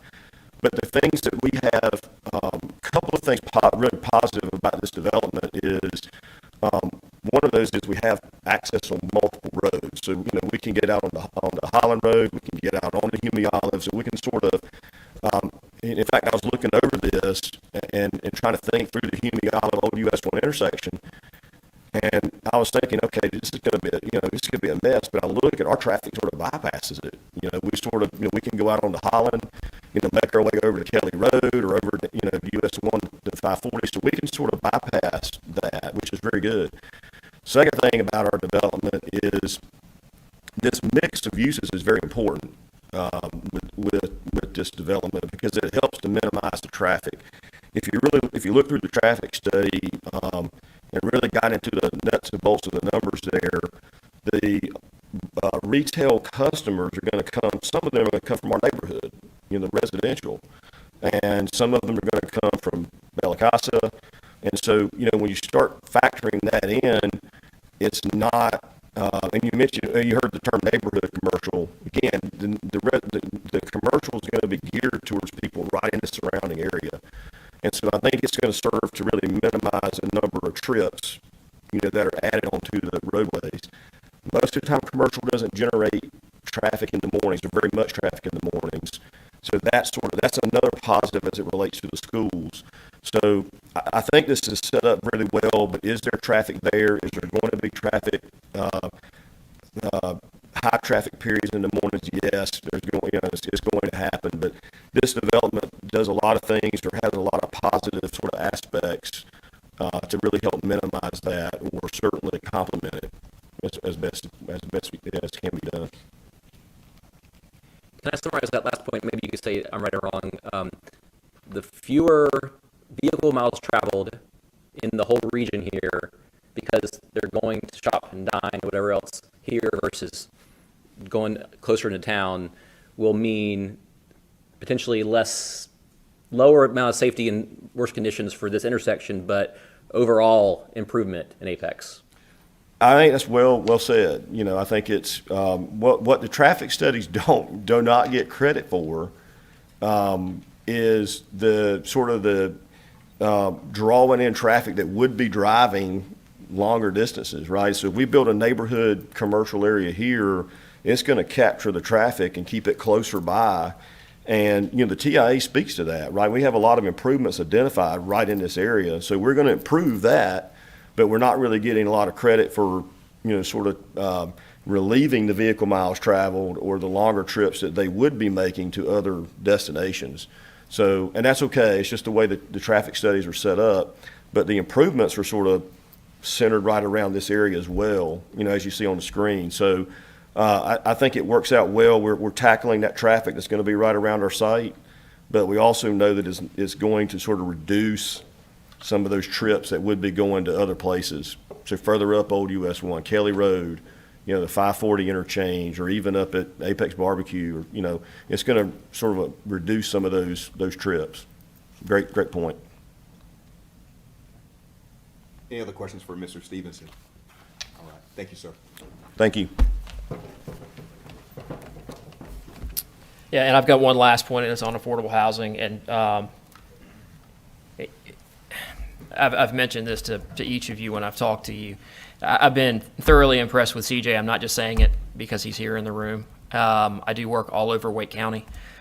This is what I do for a living, and I would say the town of Apex is running circles around everybody else in terms of the level of sophistication on the affordable housing front. The degree to which the town not only prioritized housing affordability in rhetoric, but then also spent money to commission a study, and then took the extra step to hire CJ to fill that role. And then the approach, I believe that my clients have responded very well to CJ in that role, because the town through CJ is taking a very kind of business approach to what does housing affordability mean on a unit by unit basis, because my clients who are developers, they understand that. The market rate developers don't understand housing affordability. And every time I'm in a meeting with a client in CJ, the clients walk away with an education certainly related to housing affordability, but also a better appreciation for, okay, if we say this is what is being asked of us to do, we understand what's that going to cost us. We can put it into a pro forma, and my clients know pro formas better than anybody. And so I've been very, very impressed with the town's willingness to engage in the conversation at a level that the development community can react to. And I think that at the end of the day, it's the better approach to housing affordability, and will result in units being built. And, I think that there are other communities in the Triangle who have a well-established history of collecting fees for affordable housing units, but not a well-established history of seeing units get built. And I think that the town is doing a great job of that. You all have heard me before on other projects. I was involved in the MI Homes case where we were able to bring in Habitat and have them develop 15 units as part of that development. That was something that I'm passionate about, housing affordability. I'm really excited about the message that this particular condition, this particular case is sending to the community. I am. And the reason why is, and you've seen it in, with other councils, with other council members who may have had pet interests related to, solar, for instance. The community knew coming in that there was an expectation associated with this is what we need to do. I think the development community is watching this case to see what happens with this case, specifically as it relates to this particular condition. And I think you're going to start to see it in a lot of cases. And I think it is a step in the right direction. I'm anxious to see where the town is going to end up with respect to the affordable housing policy. And I think the beauty of having a policy, and we're in that kind of limbo area, the beauty of having that policy is that you provide that education on the front end, you establish the expectation, and before a project even starts, developers like my client have the ability to sit down with their pro forma and say, okay, can we afford to make this happen? If we can't afford to make this happen, how can we work with the town for relief with respect to buffers, setbacks, whatever the case may be? How can we figure out a way to achieve the housing affordability policy? I will tell you one thing that CJ didn't mention that I really, really like about this very lengthy condition that I put on the screen, and I'm not going to read the entire thing.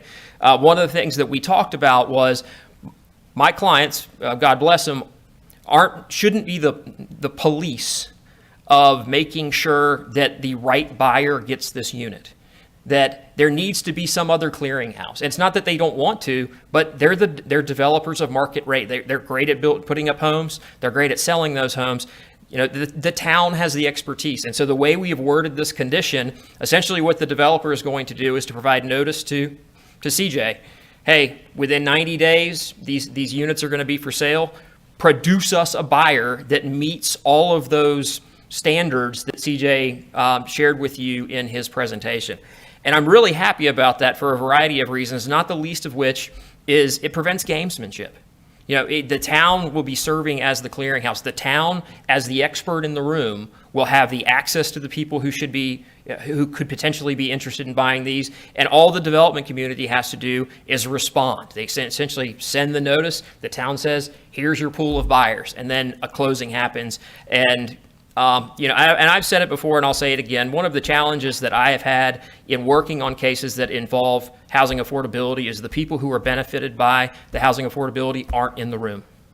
They can't be there to advocate for themselves because we don't know who these two buyers are going to be. But I will tell you, if we knew who those buyers were, they would be the most passionate people about this zoning case for this zoning condition alone, because this is going to provide an opportunity for them to live in a place in Apex, heck, to live in Apex, period, at a time when they otherwise might not have been able to find a home in order to live in Apex. And so I'm really proud of the efforts that my client put in working with CJ. My client met with him twice. I know CJ and I must have exchanged 27 different emails working on the language of this condition.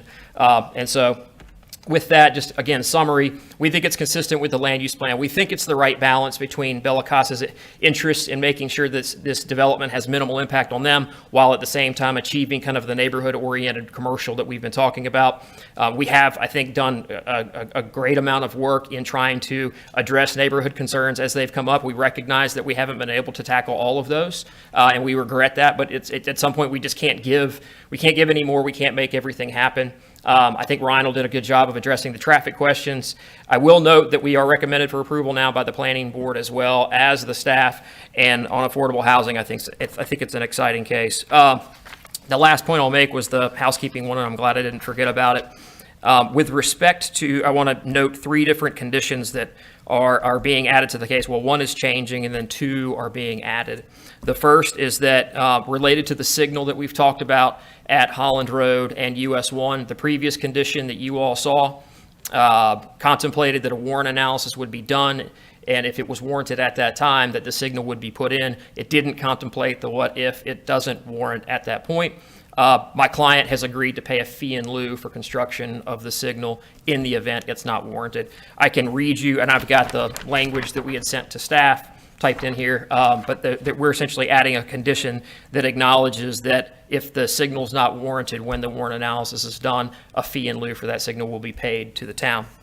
The second thing that's been done is added a condition requiring or providing that the developer shall construct and install a sidewalk from the westernmost edge of the property's Hume Olive frontage to Friendship Village, and that in the event there's not sufficient right-of-way for that sidewalk, then the developer will pay a fee in lieu for that construction as well. So that's a sidewalk that essentially extends from the westernmost portion of the site up Hume Olive to Friendship Village. And then lastly, to demonstrate the project's commitment to preserving and reestablishing tree canopy, the developer seeks to replant and restore existing tree canopy that is removed from those portions of the property that are anticipated to contain single-family and townhome lots. So prior to recording the first subdivision plat for the property, the developer will provide a donation of $5,500 to a local nonprofit organization with a mission towards tree preservation. That's a condition that you all have seen in other cases, and we believe that that condition will essentially offset the loss of trees that currently exist on proposed lots. So with that, again, we're excited to be here. We're happy to answer any questions you may have. Mr. Roach, if you got technical questions, I'm going to stand him up here real fast so he can answer those. But I'll go ahead and open it up. Hey, Jason, one thing, we clarified that with staff. Those conditions were written and provided to staff prior to the meeting, so they've already been vetted for. Oh, yeah. This written up copy was already provided to staff. So they've, and I think, Russell, you were able to weigh in on the traffic condition as well. So staff has fully vetted the language of the conditions that are prepared. Thank you, Mr. Bear. Yep. Any questions? I guess a question for you or for staff regarding the condition concerning the construction of the traffic light. So this is money that we pay to the town. I'm assuming this would go in some escrow account for us, that when the traffic light, when we're able to install it, then we would use that money to do it? Or is the money generally, how can we ensure that a traffic light is constructed here eventually? Like mechanically what happens with this money, I guess is what I'm asking. Does anyone know? Do I get a check that I put in my pocket that I bring back in a couple of years? They're in the backyard for a while, right? Yeah. Yeah, the traffic signal we installed down at New Hill Chapel Road and Old US 1, that was developer fee and lieu money for that signal. So we have done this before. I'm not completely sure of the mechanism between the time the check is sent to setting up a capital project account, if there's an interim period where that money's put in some kind of escrow account, but we have done it before. But it does have its own capital project account. That's what we would do. We would actually take that money and set up a capital project account for that signal to be installed. That's correct. And if, in the meantime, there's a realignment, we could still apply it to, if you get a traffic light eventually there at the realigned Friendship. Yes, we could use that fee and lieu money toward any kind of intersection improvement there to install a signal with a realignment if needed. That's correct. And if for some reason we need to install 2 traffic signals, we could use it toward a project to do both traffic signals at the same time if they're permitted. And this is important because I think I sent this to a couple of my neighbors in email, is that we can't just put traffic lights anywhere. There has to be a warrant that we have to get authorized by DOT to do it. So what we're waiting for here is for DOT to say, yes, you're allowed to do it. And that's why there's talking about money and funds and saving and stuff. And that's true, and it's like what Reinald said about traffic signals, is like you tend to have long delays at locations prior to the signal being warranted. So we'll start getting phone calls and emails and complaints from people, and unfortunately it just, you have to make a strong case for a traffic signal warrant. And it's not just DOT's rules. These are the Manual on Uniform Traffic Control Devices that governs warrants for traffic signals, and they tend to follow those fairly strictly. So, the study can be done, those numbers can be shown, and as soon as it's warranted, we'll get it installed as quick as we can. I have a follow-up question with that. If it's warranted for a signal and there's a required install, is there an expectation or is there anything in a contract that requires them to do it for by a certain period of time? But the study is required prior to the 100th platted unit. So that's their threshold. So if they want to go beyond platting 100 units, but the signal's not warranted at that time, not permitted by DOT, then they would pay us that fee in lieu to plat beyond that amount of units. Okay, and then once that's done, what's the expectation of them actually installing it? Because we've seen in other areas of town to where it seems like it took forever. Yeah, once they pay the fee in lieu under this condition beyond that 100th platted unit, it would be on the town to install. The thing is, it could be a year, 2 years or more before the signal's actually warranted. We might have to do another study and make that case to NCDOT. So there is, and then once it is, you can end up with, you may have to acquire some property for the traffic signal. You may have some utility conflicts for the signal. Of course, materials and labor can be difficult as well. Typical expectation from the time a signal is permitted by NCDOT, I would tell people it's going to be at least a year before that signal is installed if there are no geometric improvements with that. It could be up to 2 years depending on what you're dealing with out there. Thank you. All right. Is that it for you? I have some further questions, but I want to wait to hear from the neighbors before we. Okay. I'm here for any other questions. If not, I'll sit down and I'll let the public hearing continue. Good deal. Okay. All right. Did you have any questions? Yeah, we're going to take a break. Okay. All right. If you would bear with us, we're going to take a quick break. Be back 7:45, and we're in recess. Thanks. Thank you. Sure.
I could just hand this over, say, Sammy, to you.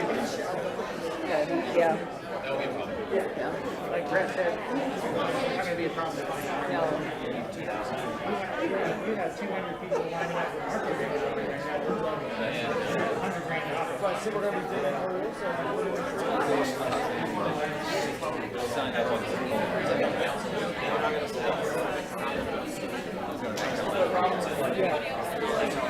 I feel like I'm gonna have one of those. Jam it down. PC. It's PC for short. PC.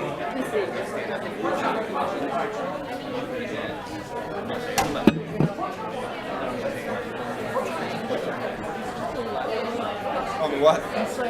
Port Queen. I thought it was I'm T-Rex. PQ, he's PC. Not T-Rex? No, T-Rex. So we got- T-Rex and B-Rex. I'm PQ. C-Rex. Port Queen. I'm the Port Queen.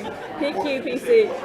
Port Queen. You Port can be PR. PR. More like trees. Okay, here's the thing. Everybody's P. As an I'm elected PQ. official, having pork in the name, it just isn't like where I want to go. Can we do anything else other than that, you know? All right, thank you so much for your patience. We're back in session. We'll go ahead now and move to the public hearing for comment. And we'll start with our first speaker. I have nothing to say, Mr. Mayor. Okay. You'll never hear that again, by the way. All right, we'll move down the list. Thank you so much, Mr. Roach. Ms. Jody Clark. My name's already been thrown out, so I might as well go first.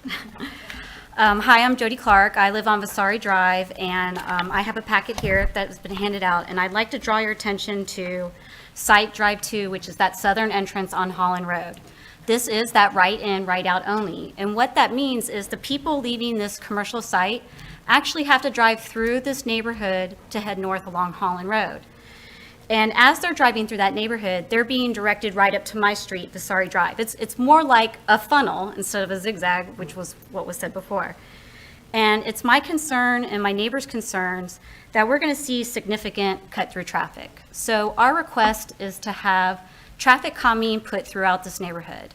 And not just the mini circles, we really want to see circuitous street design that's going to push that traffic away from our street and back out onto the main roads where they belong. Now, I want to be clear, this is not neighborhood to neighborhood traffic.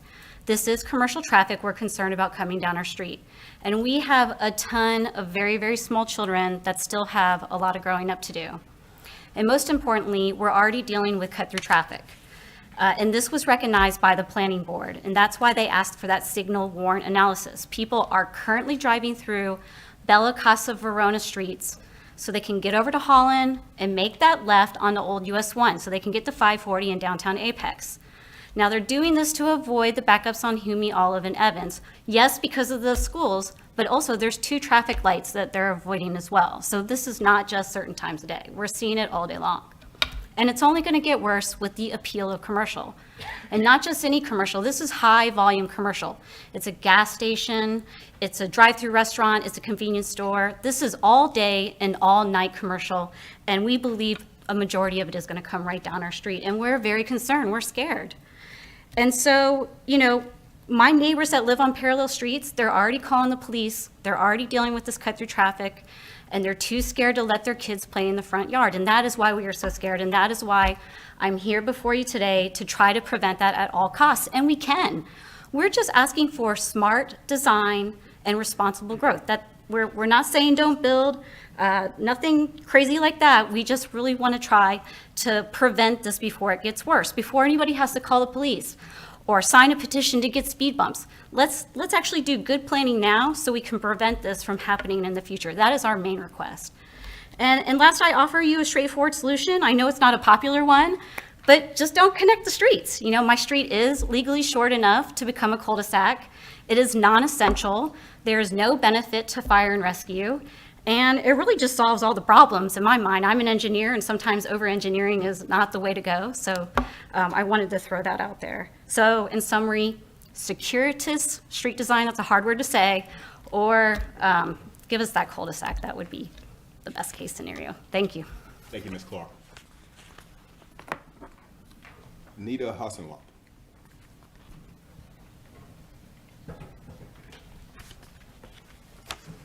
Good evening. Thank you so much for this opportunity to speak to you today. If you would also state Yeah. your name and address. Absolutely. It's Nita Hasselhoff, and I live at 2212 Vasari Drive.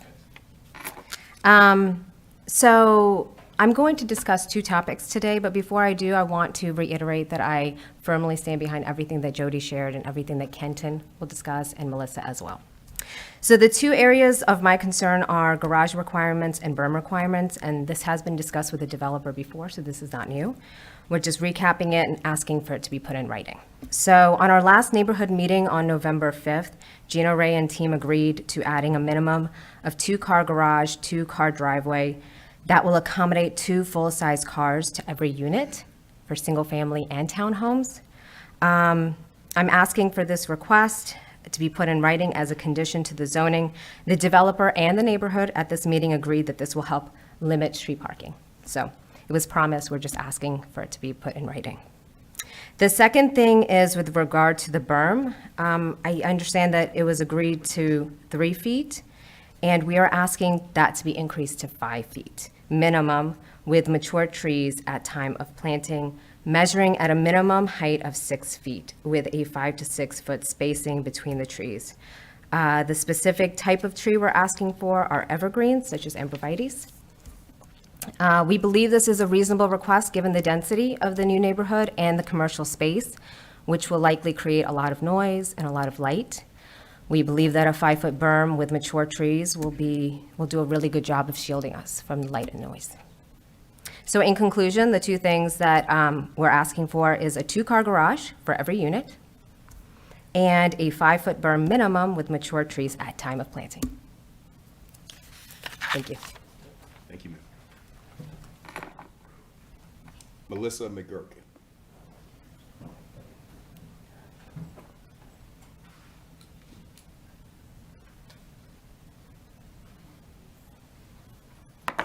Madam Clerk.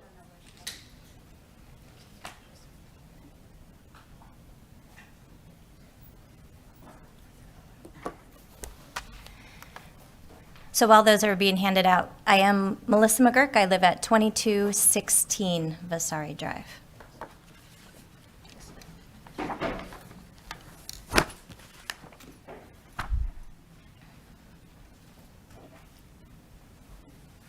Go ahead. Okay.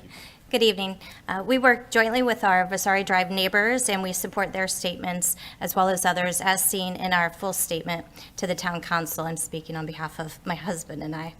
Today, I will speak about the stormwater control mechanism, or SCM, that would be located close to some of our homes.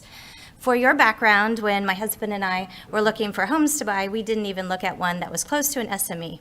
We did not want the extra mosquitoes, potential issues with algae and scum, safety concerns for our children, loud noises from frogs, and foul visits in our yard from the predator chains such as foxes, coyotes, snakes, nor did we find them to be aesthetically pleasing to view. Our points today aim to mitigate potential negative impacts of an SCM by 1, assurance of proper and frequent maintenance, 2, the type of SCM installed, and 3, the surrounding environment. We consulted with Wake County and Apex environmental engineers and a certified stormwater control inspector to get guidance on reasonable and practical requests. We are extremely concerned that the SCM area will be managed by a homeowner association for which we will have no membership. We learned from our neighbors who live close to these ponds how challenging the upkeep can be when you are a member of an HOA. And we are more than just a little concerned about living close to one without membership.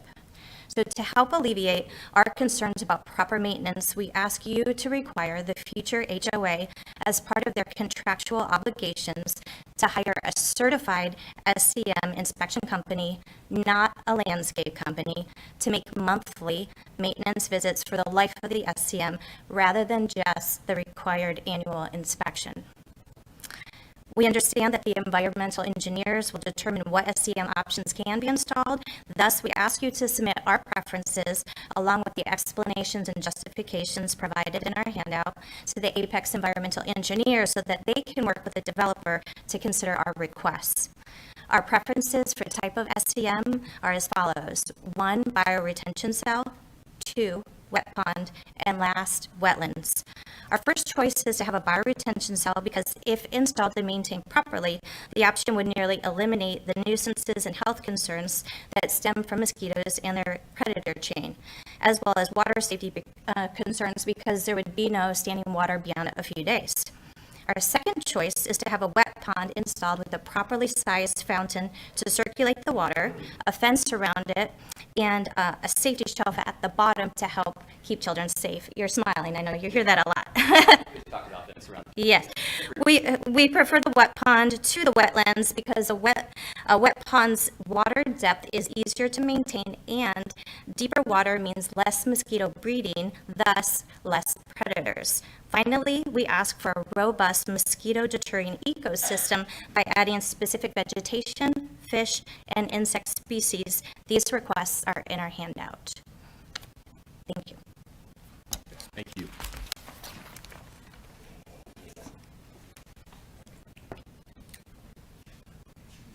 Carrie's yours.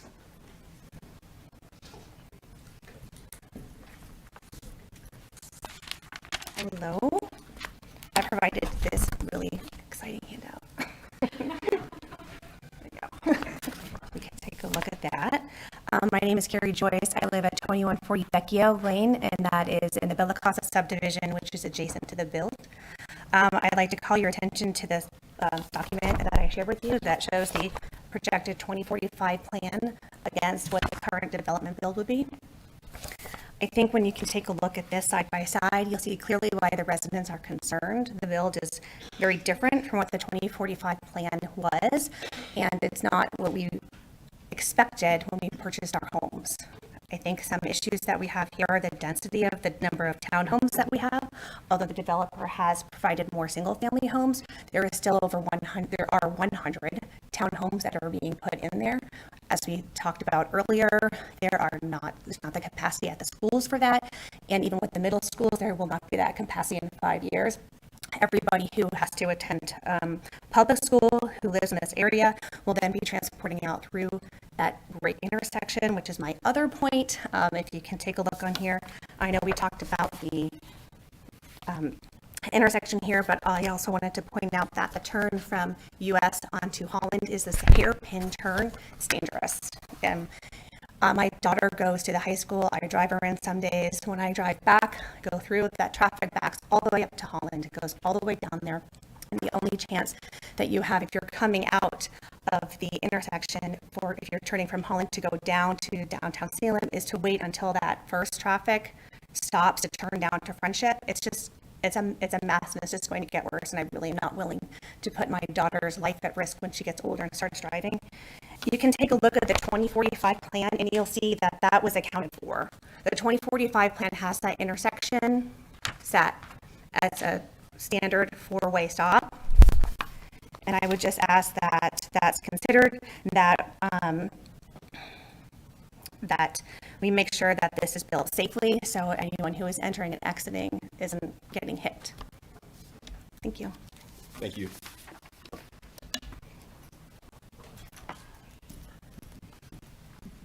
Kenton Kaplan.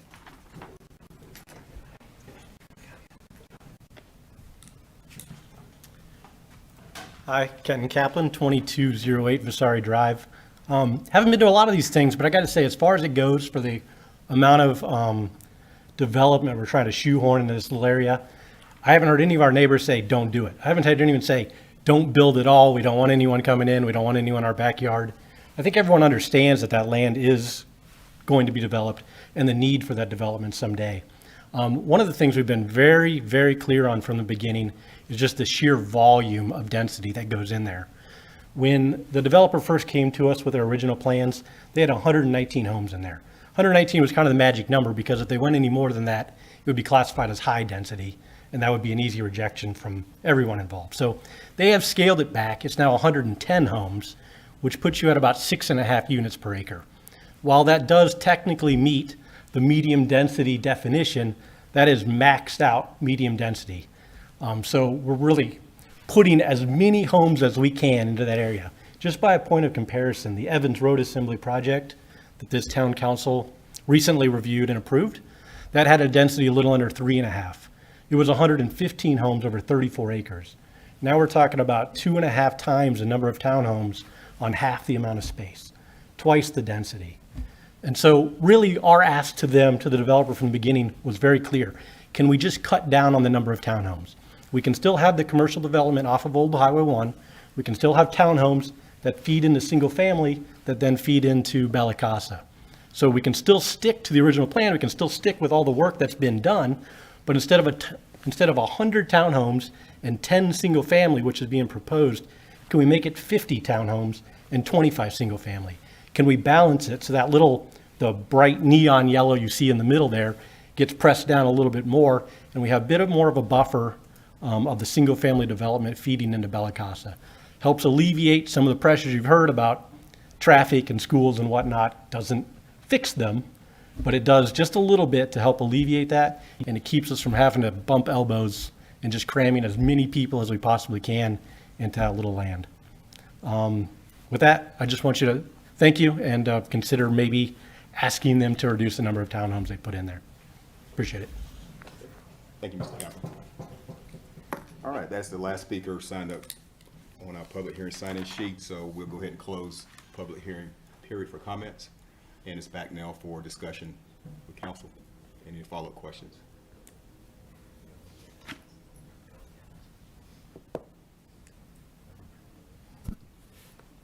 Anyone want to start it? I want to get started. I got a list. It's on you. Okay. Where do you want to start? Jeff, can I ask you a couple questions?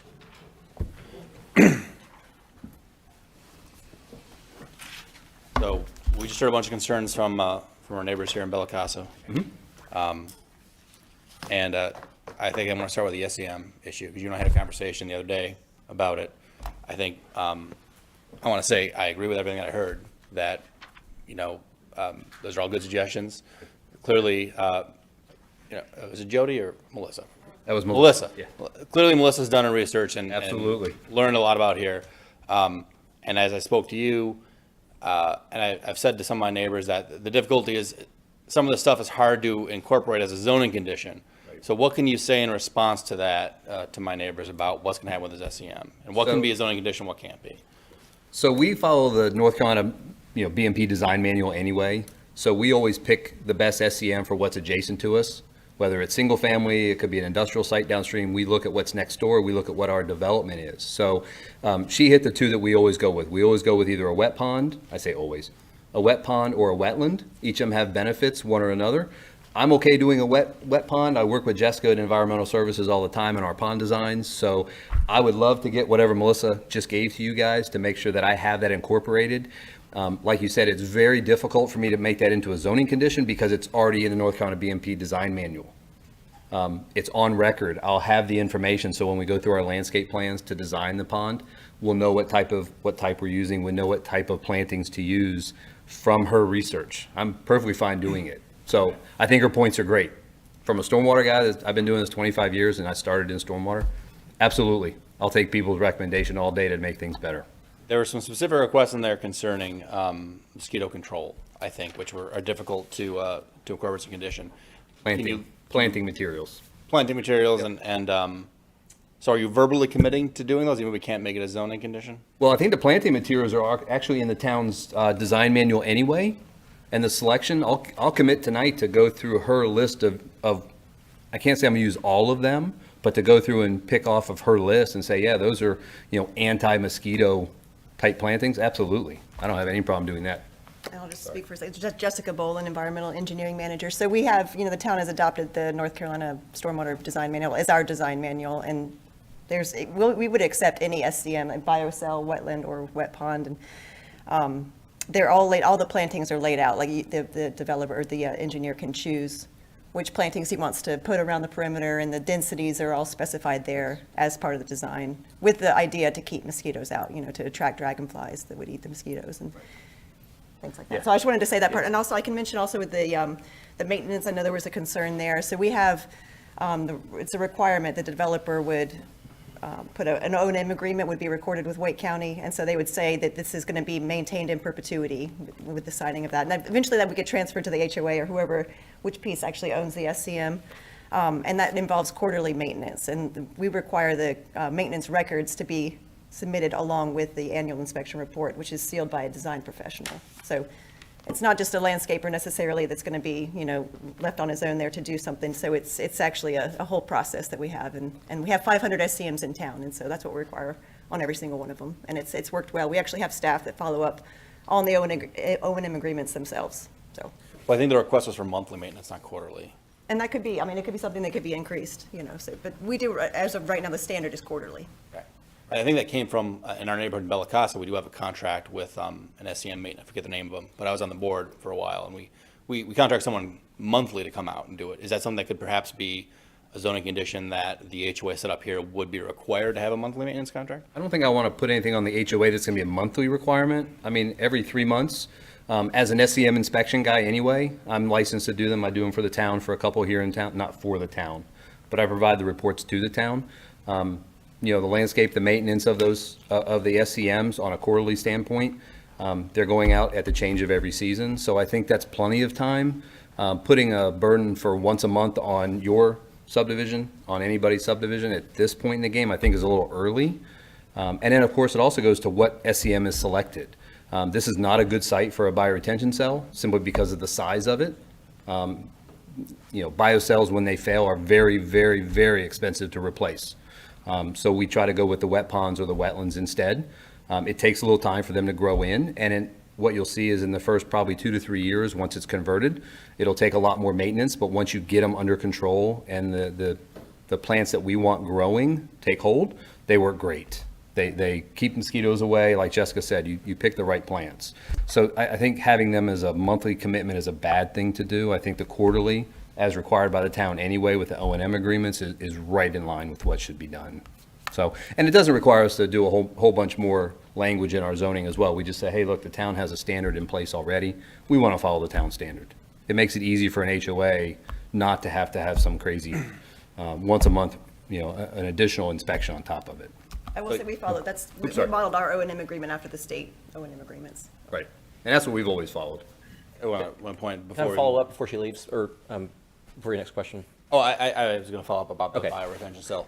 So you mentioned a wet pond for various reasons that are probably above my pay grade is a good idea. I think the suggestion was a wet pond would have like a fountain, like a circulating thing. I see these in Cary all the time, and they're awesome. Why don't we do those in Apex, and can you do one here? They're loud. That's probably the biggest complaint that I hear. We had talked about putting one in the big pond in Haddon Hall, and the townhome neighbors that backed up to it didn't want it because of the noise.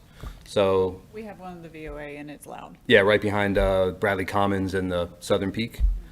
So they're very loud. So having it as a zoning condition, Mr. Mahaffey doesn't allow the HOA to remove it. So I would rather do it as something that, hey, look, the builder can offer to do it at site plans. We can work with staff, but making it a zoning condition is in perpetuity, and we can't remove it if there's a complaint. So that kind of that's why I try not to make some of these conditions, because they could be, hard on an HOA in 3 or 4 or 5 years. So They are allowed though, per Yeah, the they are. design manual. correct. We just don't So- see a lot, it's their choice to put it in or not, the owner. And we'll work with the builder, Mr. Mahaffey. I'll guarantee you that I'll work with the builder to do what I can. But remember, this is 28 acres. This is not, a 100-acre development that's all going to one pond. This is in the stormwater control world, this is a relatively small stormwater control measure. And I'll kind of defer to Jessica. I don't do every project in town. I'd like to, but, so there are much larger ponds in town that are very well maintained that can support a huge, fountain out in the middle. So this is a fairly small device. I thought they were just because Cary is fancy and they'd like to have it. I didn't know that it actually served a purpose with like mosquitoes or water circulation. They move the water, right, they move the water around. I had a question real quick, a follow-up for Mr. Bolin. As someone who gets just demolished by mosquitoes in summer, my impression is that their source is from people standing water in plant saucers, or I live behind somebody with junky backyard that I think there's water everywhere. My impression is it's mostly from those kind of sources versus the SEMs in town. And is there some science behind that or that It is. impression? I guess it's the plantings around it that attract the wildlife that would eat the mosquitoes. And it's also the shallowness of the water. You know, if it's in an old tire, you know, that's kind of what, they like the shallow water. So the depth of the wet pond, like we were talking about, or the wetlands, you know, that helps as well. Okay. Those are so we don't see it as much in those ponds. Does the inspection catch? Do you guys try to inspect or do the people inspect in the summertime for sure to make sure that they're trying to catch the mosquito forming period? Yep, correct. That's why it's, you know, the quarterly, you know, maintenance, the inspection. You know, they have to have the records that they've maintained it and mowed it, whatever, noted any issues or problems. So that's, you know, like once a season they're checking it out rather than right when the annual inspections do, when you might not catch it. Depends when the annual inspection would be. You know, if it was in the wintertime, then you wouldn't see that all summer. But that's why we've really started enforcing on that they're, you know, at least done quarterly. Okay, thank you. Sure. More broadly speaking, while you're here, could you summarize for us? I think there was a concern. Part of the issue is that this is going to be a separate HOA, and we have enough problems with our own HOA, you know, getting our SEMs up to snuff.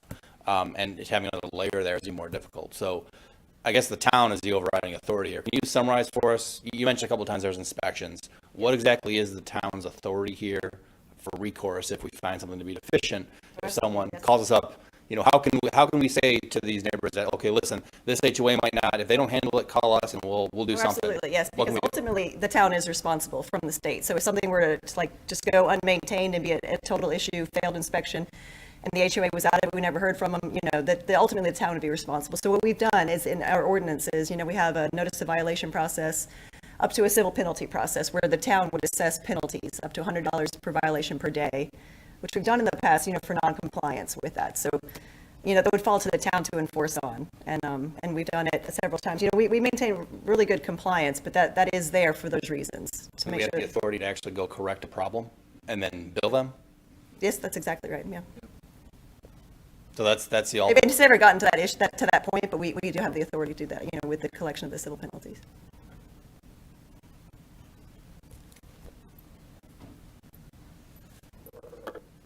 No one else? I got like 12 of them. So if you guys, I mean, jump in whenever you want. Check it off, you're talking. Okay, sure. So let's talk about the cut-through traffic. It's probably the other big issue. Do you have a response to the comments we heard today from our neighbors about things, the circuitous design? Long way around. Sure. What kind of things can we do here in the design? Again, the same thing, whether it's a zoning condition or something you can commit to evaluating it at site plan to help address the concerns about cut-through traffic here. Yeah, absolutely. Like Jason touched on, we don't have a straight shot from Vasari going right out to Old US 1 because we believe that would be a cut-through route. So what we did is we made it hard. It's a right in, right out on Old US 1. It's full access all the way on the west to capture any high school students or people coming down Hume Olive and isolate the retail to go that way. They also have a right in, right out onto Holland Road, which is the southern access, is a right in, right out. This one right here, if you can see the mouse, is a right in, right out. To also help that situation, once you make a right turn out on Holland Road, that lane will extend all the way down to Old US 1. So if you're going west on Old US 1 down towards Jordan Lake, you don't have to get in the same queue as somebody waiting to turn left on the Old US 1 at that same intersection. So we worked with Russell. That was one of the conditions that he brought up, which is a great recommendation. It basically does a 2-lane right and left turn lane. And then we have a full access point farther north on Holland Road here. So we don't see a reason for our residents, unless they're going to visit your family or somebody in Bella Casa, we don't see a reason for our residents to cut through Bella Casa because they have direct access to a very easy full access movement in the northeast corner of our parcel.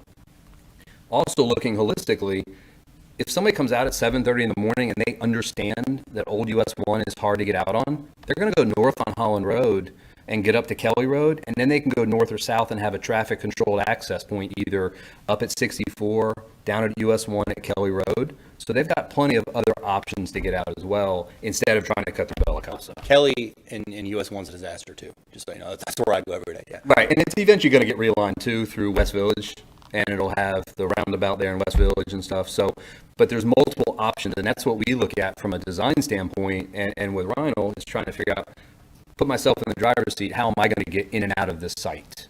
And that's why we look at it and say, we don't envision our neighbors wanting to or needing to cut through Bella Casa to go somewhere.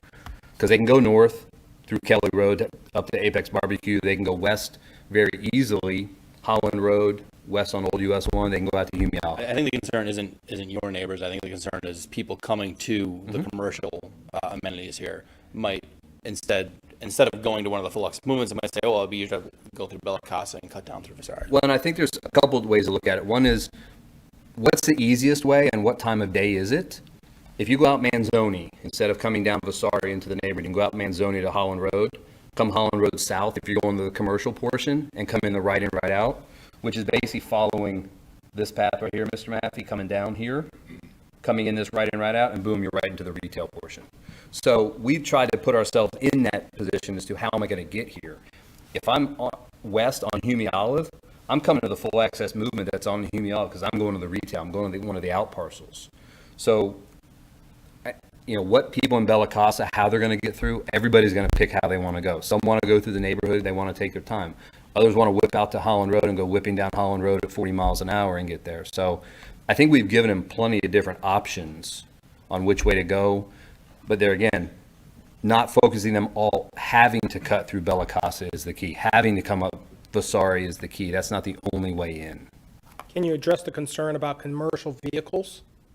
Oh, absolutely. I think that was the concern as well. Yeah, you're talking about going actually into Bella Casa. So of course, I'm not a truck driver, but I would think that they're trying to get back to 540. So they have multiple options going out of the retail component, the red section here. There's no reason for them to go into Bella Casa. Those are going to be narrow streets. They're going to have on-street parking. In the townhome unit, we have to have on-street parking. It's a requirement of the ordinance.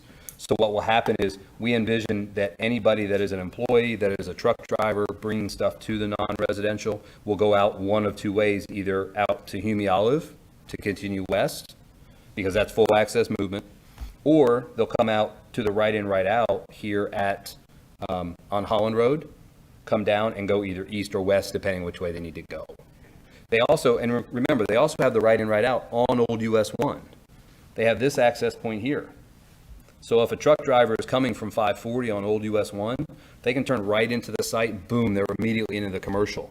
When they go to leave, they go right back out to Holland Road. They don't even cut through, they definitely don't go through Bella Casa, but they don't even really go through any of the residential component. They stay in the retail component to get back out of the site.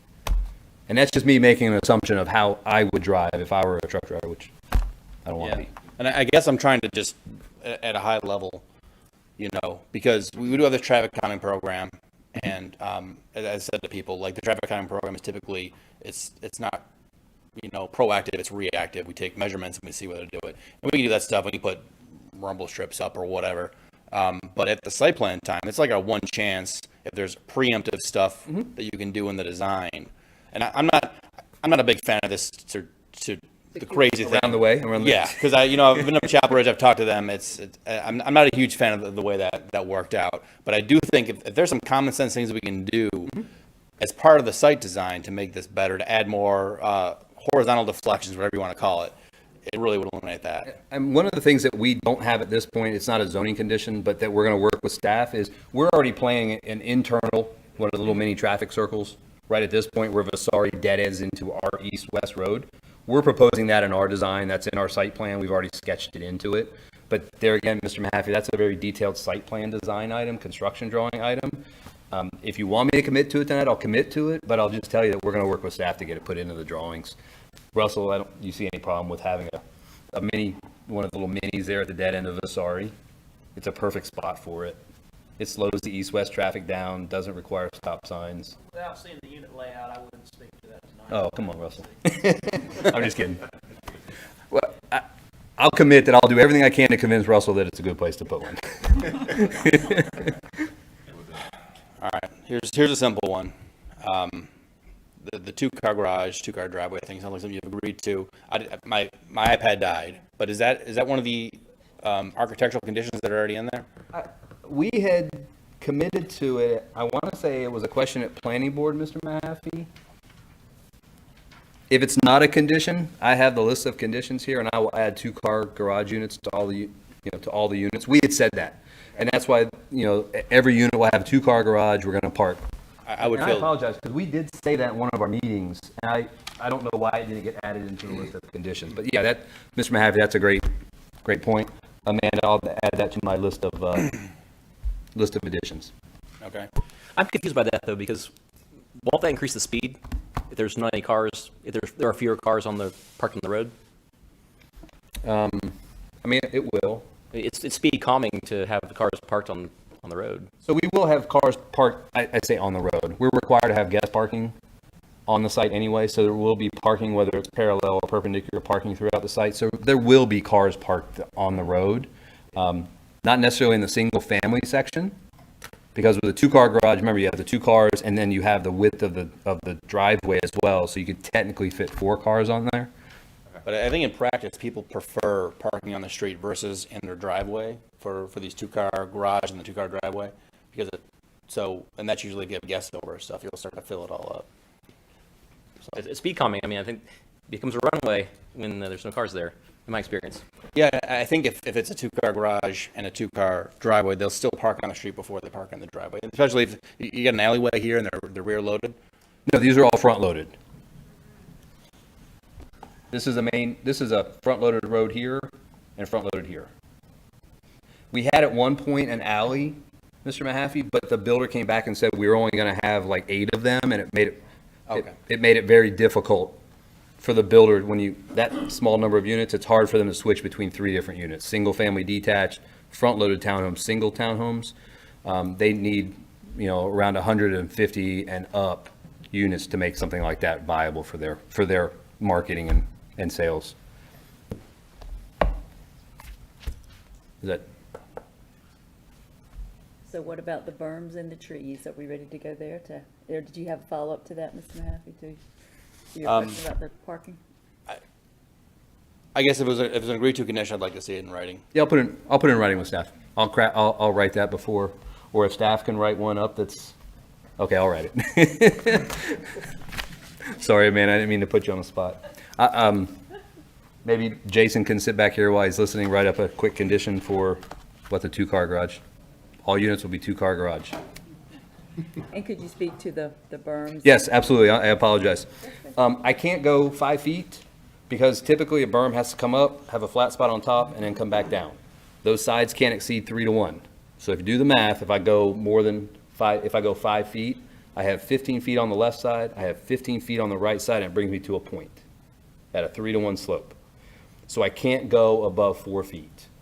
And 4 feet's even getting tight because that leaves me no room at the toe and it leaves me very little room at the top.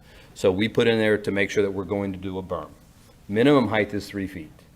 If we can go higher, we'll go higher, but I'm concerned about committing to more than that simply because it puts me into a pinch and it really brings it to a point. It looks like a pyramid. What about the trees? We're doing it. Oh yeah, we're doing a type A buffer.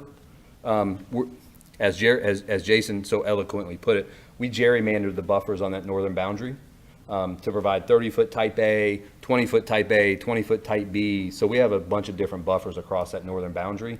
And absolutely, we're going to commit to doing, type A buffers is all evergreens. So it's got a very robust opacity to those buffers. And that's part of our zoning condition already.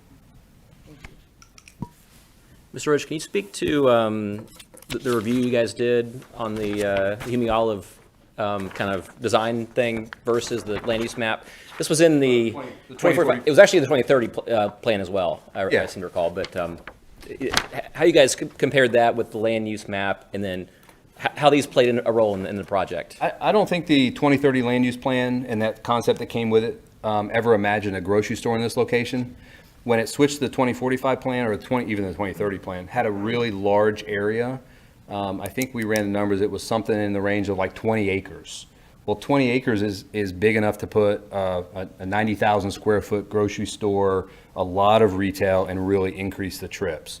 So 5 years ago, I was working with another builder trying to bring in a grocery store to the site. He went to 6 different grocery anchors and none of them were interested because of West Village, because of Friendship Station to the west.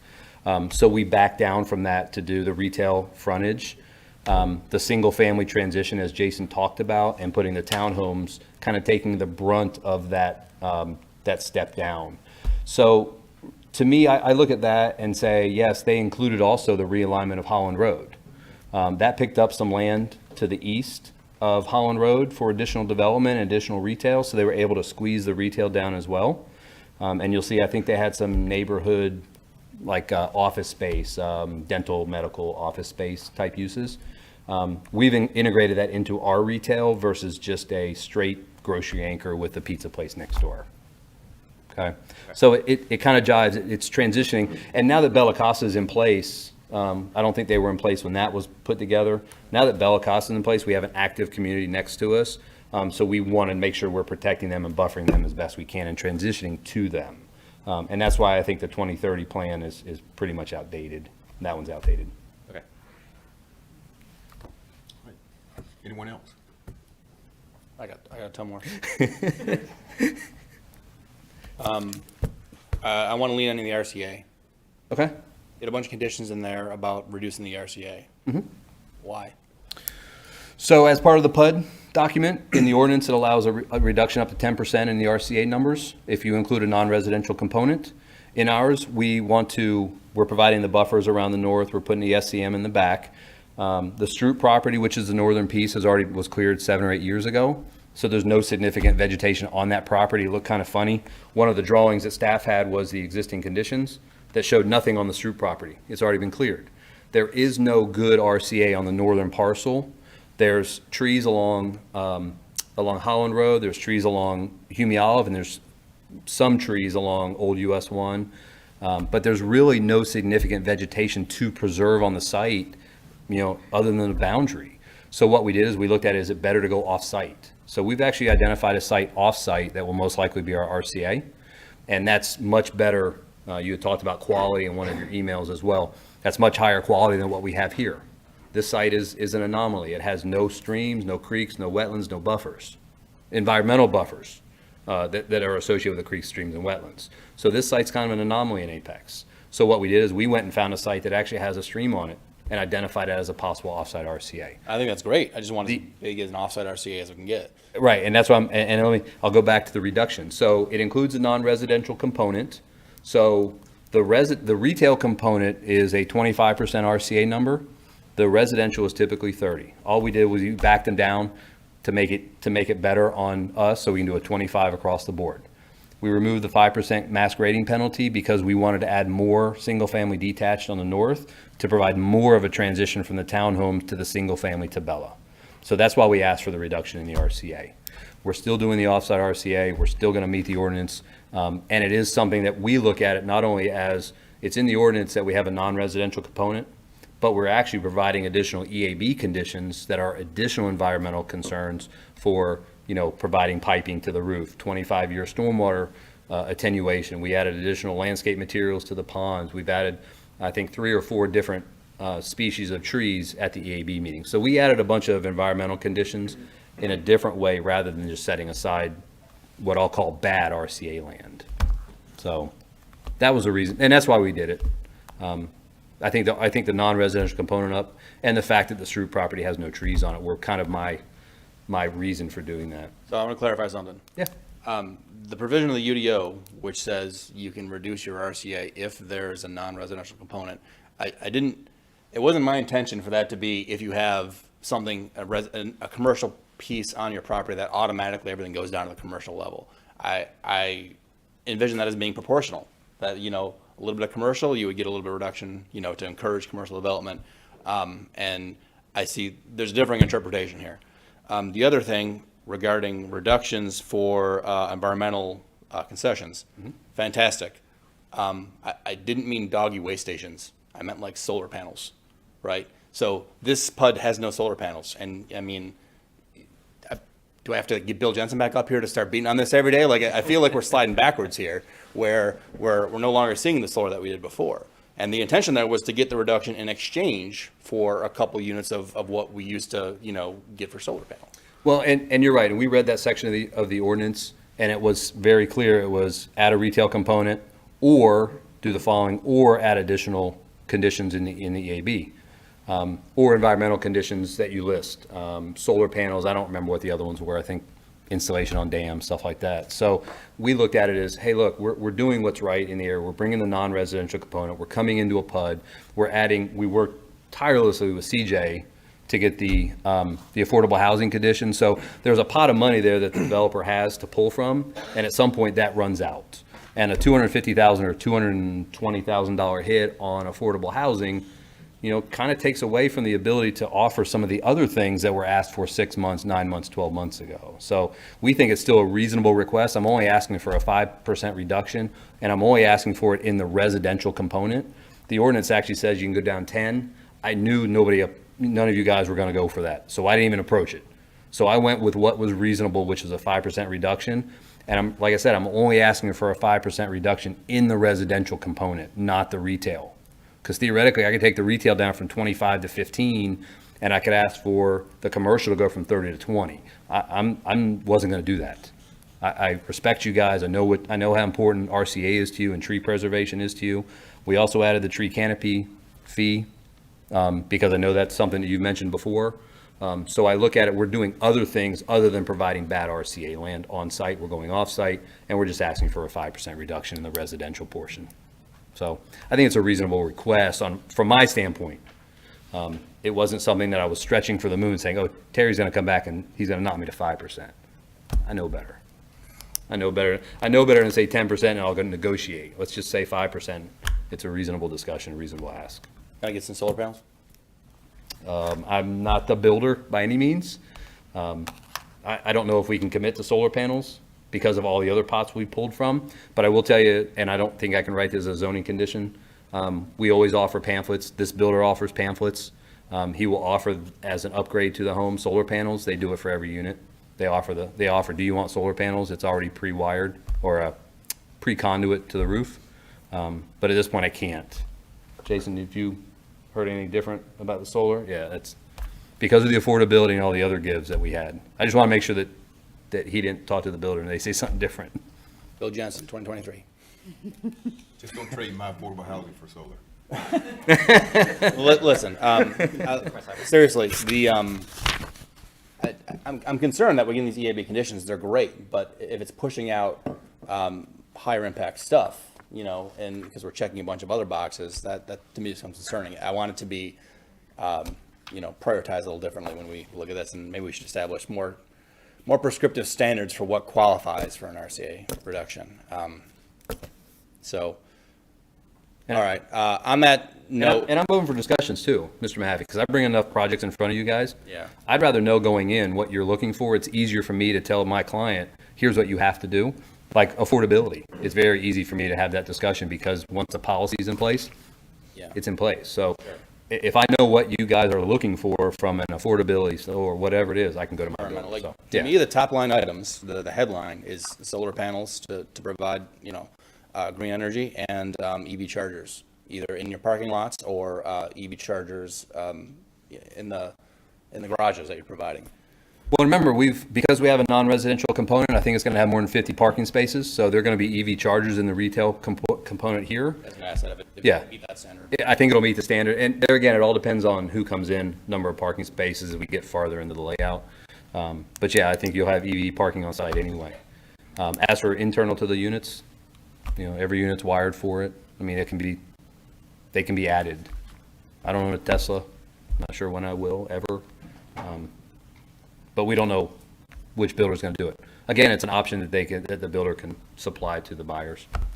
And I would just like to add, we've added on a lot of new staff just recently, and as one was our sustainability person. So, and I've talked to our town manager about this. We hope to have more policy coming from sustainability as well, just like we do with housing affordability. So it'll be more prescriptive moving forward. We're just not there yet, but I anticipate we'll get there. Yep. How's your list now? 4 things. Proceed. All right, man. So I want to talk about the uses that you have for the commercial section. Okay. There's 2 that I personally find objectionable. All right. For this particular parcel, and that's the daycare use. Okay. And the nursing facility. Would you consider striking them? Is there a reason that the daycares Yes, because it generates a large amount of trips, which I think will compound the trips that we're seeing for the high school. Was it a drop? School. It was just a drop-in day. It wasn't a full stand-free drop-in daycare. Gino? Yeah. I'll let him talk to Jason about that one. What, the drop-in daycare, and the other one was There's a nursing adult care facility, which I just found to be a strange use at this location. I think. I'll let those guys figure out. Okay. Down to 3. Yeah. I'm back. Not that I'm keeping track, but. I am. While you're pondering, allow me to jump in with one question. I want to turn attention to I think it's kind of a centering issue on the number of units that are in this 30 acre small part of the 28 acres? Yeah. Can you give me a little guidance and a little bit of insight as to, what's driving the number of units here? Because, it seems as though that number of units is increasing the number of people there, increasing the traffic aspects, which we've all heard the concerns about that. So kind of give me a little thought process about, what's behind this number. Yeah, absolutely. So from my standpoint, when we start looking at the site, what we do is we lay out the site to evaluate the road configuration, where the access points are going to be, and then we figure out approximately how many lots we can get on the site. The pro forma is run because it has to get a certain number of units to, and you guys have seen the price of everything going through the roof. It's no different out here. This land is off the chart expensive. So you have to get a certain number of retail square footage, you have to get a certain number of townhome units, and now that we've reduced our townhome count, and our maximum is 110, and I think we're actually going to end up more. I think our zoning condition actually says a minimum of 10 single family. I think we're going to actually end up with like 15 or 16 single family. So that townhome unit will come down to about mid 90s, somewhere in that range is what we're kind of our sweet spot. So from a density standpoint, overall calculation, we're only at 3.4 units an acre, 28 acres, 110 units. I think it's 3.8 or something, 3.6, whatever that number is. Even from a residential standpoint, it's set about 17 and a half acres, give or take. So our density is just over 6. There again, we don't have good RCA on site to preserve. Typically, good RCA on site reduces our overall density because we're required to set aside 30% or 35% if we're single family detached with mass grading. So instead, what we've done is we've taken a site that has no reasonable RCA, went off site the RCA and did the swap from this parcel to the other one and said, this one will have 0 density. Let's bring density to where it can handle it, and we can do the roadway improvements and sewer installation and water extension to support these homes. So the services are at this location. Let's put them at this location. So it's a reasonable density request. 6 units an acre.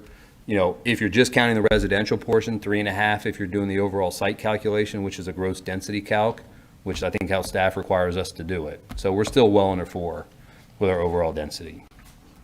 You did just mention a change in the number of townhomes and single-family homes. I think the neighbors would feel better if that were actually written down. It's actually written in our conditions that it's a minimum of 10 single family and a maximum of 100 townhomes is how we wrote it.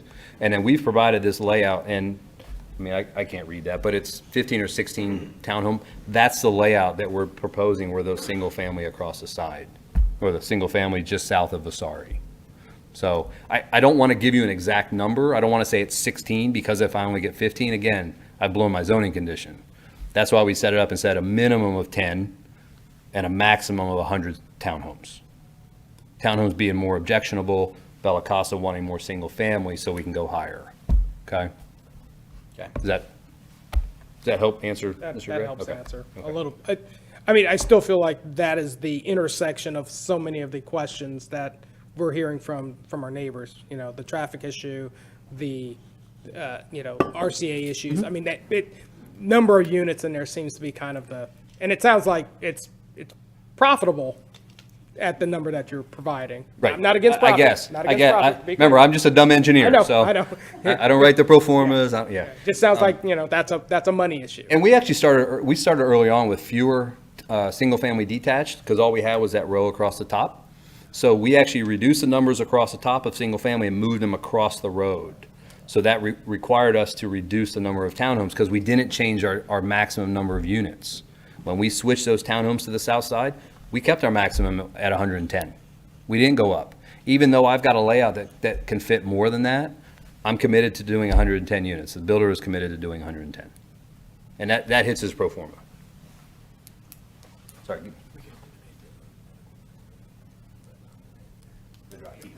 Okay. Okay.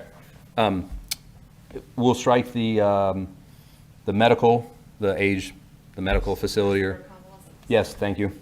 And, but we'd like to keep the short-term daycare because it's just a drop-in. It's not a full daycare. It's not a Goddard school where you're going to have 100 parents lined up. It's a drop-in if you're going to go out for date night to Vicious Fishes. Expand on that. What do you mean? It's a drop-in where you pull in, you drop your kid off, they spend 2 hours there, you pick them up and you take them home. It's a short-term. Very short-term. There's one down at McGregor Village that you would drop your kids off for 3 hours at a time. You go Christmas shopping or eat dinner and come back and pick them up. Yeah, it's like a few hours at most. So the use that I'm worried is like not the 30 guys come. No, that's not gonna happen. Not all day. Not No. Not with a short-term day. Not every day. It's not a kinder care. It's not a Goddard school. It's not a. Is that a separate use? Do we have like a daycare not drop off? Yep. Separate use. A daycare facility where you would have the carpool line dropping the kids off, or they're all coming at one time and picking up at another time is a separate use. That's a daycare facility. This is the short term, and it's defined to be that, very short period of time where it's a convenience for, a parent that needs to go and shop without the kids with them, or whatever, or go to a doctor's appointment. In fact, I think daycare was in the list initially, and staff asked for that to be removed. Right. But we were supportive of the short term. Okay. All right, I think we checked all the other boxes. The last thing that I wanted to ask about related to something the town manager said to me, Katie. There's Resolved. We good? Resolved. Okay. Oh. All right, that is my list. Thank you, sir. That's it? All right. Oh, wait, there's a back page. I had to open my mouth, didn't I? Yeah. I'm going to sit down. Don't ask. All right. Anyone else? Questions? Terry asked all for my Mr. Roach? questions, so I'm good. Okay. Just a comment, thank you everyone for your patience, for your comments, and for answering all of the Absolutely. issues, the questions that you were bombarded with. Thank you for that. All right, more discussion, if any.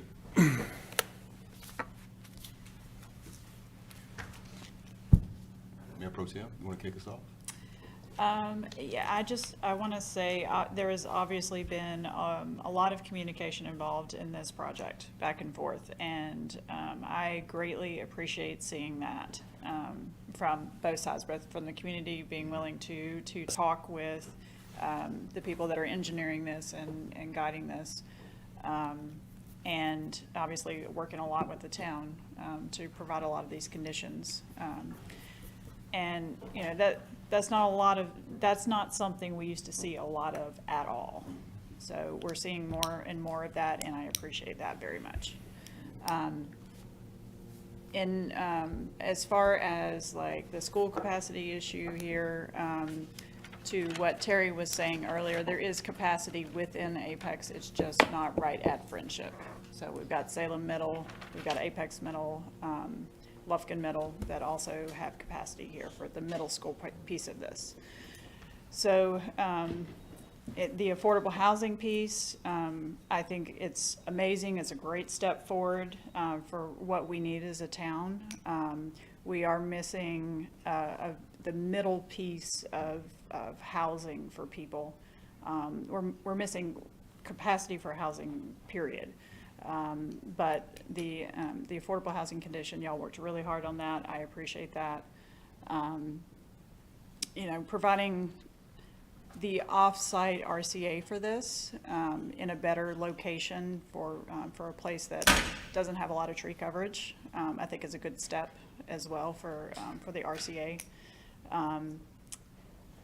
I'm okay with the conditions, and I appreciate the willingness to pull that one, the one nursing and convalescent facility there. So far, I'm pretty good with everything, with all the conditions offered. So you've got my support right now on this. Okay. Thank you, Mayor Pro Tem.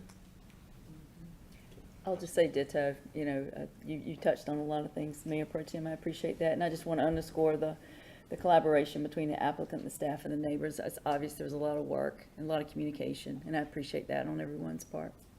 Cool. Councilman McGinn. I mean, for the longest time, I was tempted to just say, we need to wait till this road is realigned, and however long that takes, we can wait. I think, in pondering it more, I think the commercial, I think the walkability that you guys have added will make this more of an asset than waiting for however knows how long for that road to get realigned. And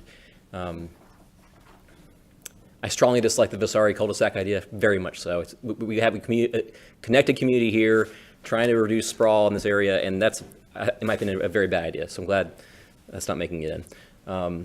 But otherwise, that's it. Thanks. I will say that as far as the realignment of the road and looking at it in just the map that we were given, it would literally go through somebody's house. So if that road was realigned as of today, somebody would not have a home. So, and my understanding is that the person that's there is not willing to do anything now, and that's their prerogative. It is their land. So I think that, realigning it at the point in time when, someone's willing to sell that and not be there anymore is the right move in this case. And obviously it would be a very costly realignment there, so. Thank you. Councilman Gray. Thank you, Mayor. To me, this whole issue kind of got framed down to a couple of comments that we received during public comment. One from Debbie Clark, who had big concern about this becoming a concrete jungle. And I think that's a very valid and real concern about, overgrowth and things of that nature. I also think that the other side was well encapsulated by Jeffrey Crummell, who basically said that, we've got folks who want to be able to use this property. Imposing too many restrictions will ultimately, one, deprive that person of their ability to use the property, but this gives us an opportunity to provide needed services in that area. I think on balance, when I see the concessions that have been made and attempts to try to make things right by the developer, I feel like those are positives. But I will say that the comments, particularly from those who came forward today, those are all comments that I think are extremely valid, and they all resonated with me, particularly the issue with regard to the number of folks that are going to be there, because I do think that if you're placing that many people into that small a location, you ultimately are going to be impacting SCAs and traffic and all the things that we all have concerns about. Add on that we're not getting solar and we're not promoting some of the things that we have as promotion items, I think that creates a lot of concerns. However, on balance, I do think that when it comes to this project, the advantages in this case outweigh the many disadvantages. The idea of being able to provide affordable housing for those who are working class is incredibly important, particularly with the cost of living that's taking place out here. And I think that the developer is taking a pretty significant financial hit by doing this sort of thing. I do think that the efforts when it comes to trying to deal with a number of other issues, whether it's the traffic, I appreciate the work that was put in on the TIA. That's a lot of work there. The idea that we've got the ability to put in a signal light in the future as necessary, turn lanes, these are necessary things that ultimately will address a larger picture of the traffic problem. And finally, with regard to... I'm having trouble hearing you. I love it when Siri is like... You're fine. Yeah, it's like, if you're having trouble, just let me know. But with, I think ultimately, when I look at these other issues, the longer term issues that we're trying to address, I think get addressed by this zoning. Currently, it's commercial. I think that creates larger traffic problems strategically as we start to look at things that could happen there. We're going to be adding necessary resources in this location. I do credit the developer for coming up with a plan to make it look better, transitioning from single-family home to townhomes to commercial. I think that all makes a difference. So on balance, I feel as though the advantages ultimately outweigh the many disadvantages. But I throw this out as caution for the next set of developers that this is something that we want to pay attention to. I feel like we don't have to make the exchange of solar panels and RCAs and better stormwater collection for getting affordable housing. I don't think that's a balance that we have to strike. And I'll tell you that as a council, we probably won't do that a whole lot more. Thank you, sir. And Councilman Mahaffey. I'm a very quiet guy. I don't like to jump in too much. Well, listen, when I came in tonight, my two biggest concerns, well, really the biggest concern was this intersection. Honestly, guys, I spent a lot of time on this. I talked to a lot of people, talked to staff. I looked at the crash data, I looked at the history. We talked a lot today about what can be done eventually. And I think the town, to a certain degree, is culpable here in the sense that this project has not been a priority for us. And we heard staff today say they're not too concerned about it, which kind of explains why it's not a priority. So I guess what I'm saying is, I was prepared to draw the line there earlier today. I don't think I am now because of the discussion that we had today. I'm a little disappointed, Jeff. I wrote all this stuff down. We had like 45 minutes of conversation. I got barely anything out of you. Not that it's here nor there, but some of the stuff does bug me. Like, how did we used to get solar panels all the time, and this is another development coming in where we couldn't get the developer to offer a couple. And I know there's only so many, like you said, pots of money there, but I don't want Apex to slide backwards as a leader in the type of homes that we build and being environmentally friendly. I will say I'm really happy about the offsite RCA swap. That's the whole idea, is that we will preserve more environmentally sensitive areas in exchange for developing more commercially residential viable land. I'd rather preserve the stuff, which in essence probably isn't even commercially viable. It seems like a good trade for everyone. I'm happy that's happening here. I'm a little concerned about exactly what the swap is because I don't get to sign off on it. If I find out it's something that was completely undevelopable, I'll be like, well, man, maybe this isn't such a good idea. We can just leave it there and just depend it's not getting developed. But this is the first time we've gone through that, so that's interesting. Another thing we really didn't touch on was the RCA reduction for the power lines for Duke all around it also further reduces what I think what I said in email is it feels like collectively all this together is really gutting our RCA requirement, which is not my hope for this part of Apex.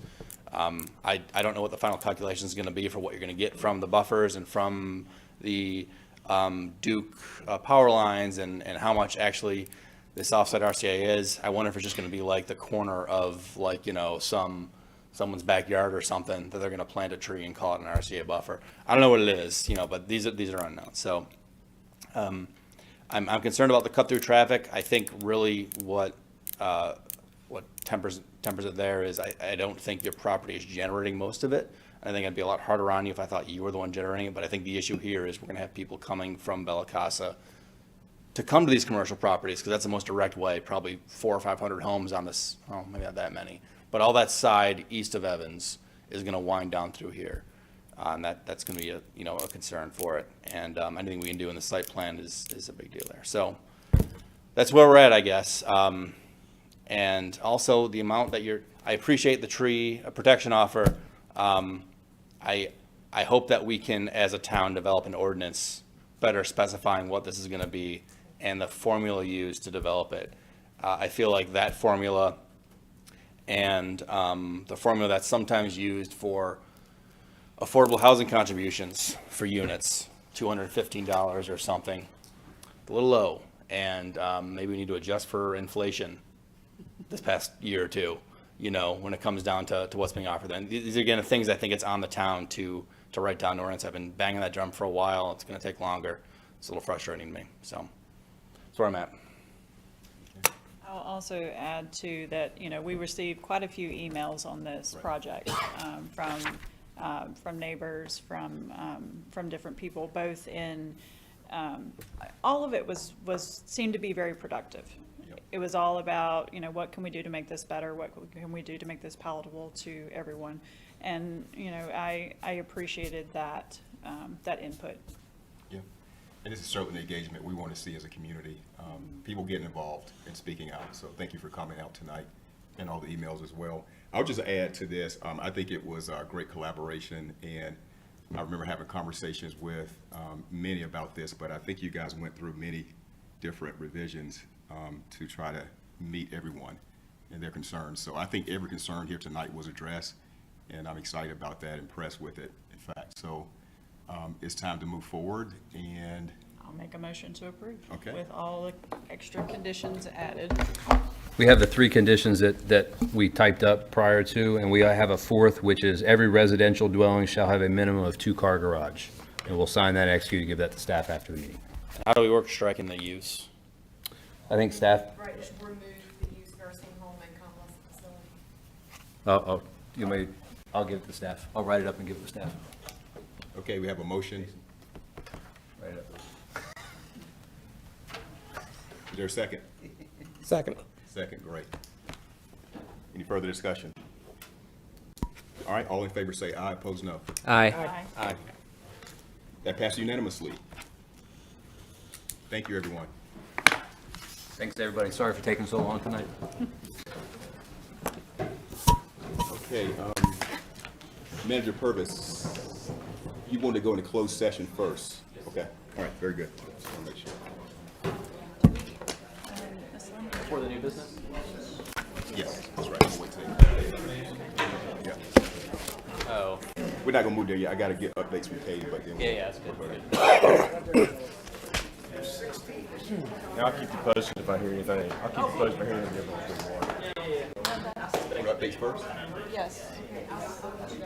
We're not, we're opposed to the change in zoning anyway. Yeah, that was one. Hey, Ryan. I'll let Hey, you you guys, sorry for the noise. Yeah, thanks, buddy. Same here. Did she leave? No, she's still there. Okay, we'll now move to updates by Manager Crosby.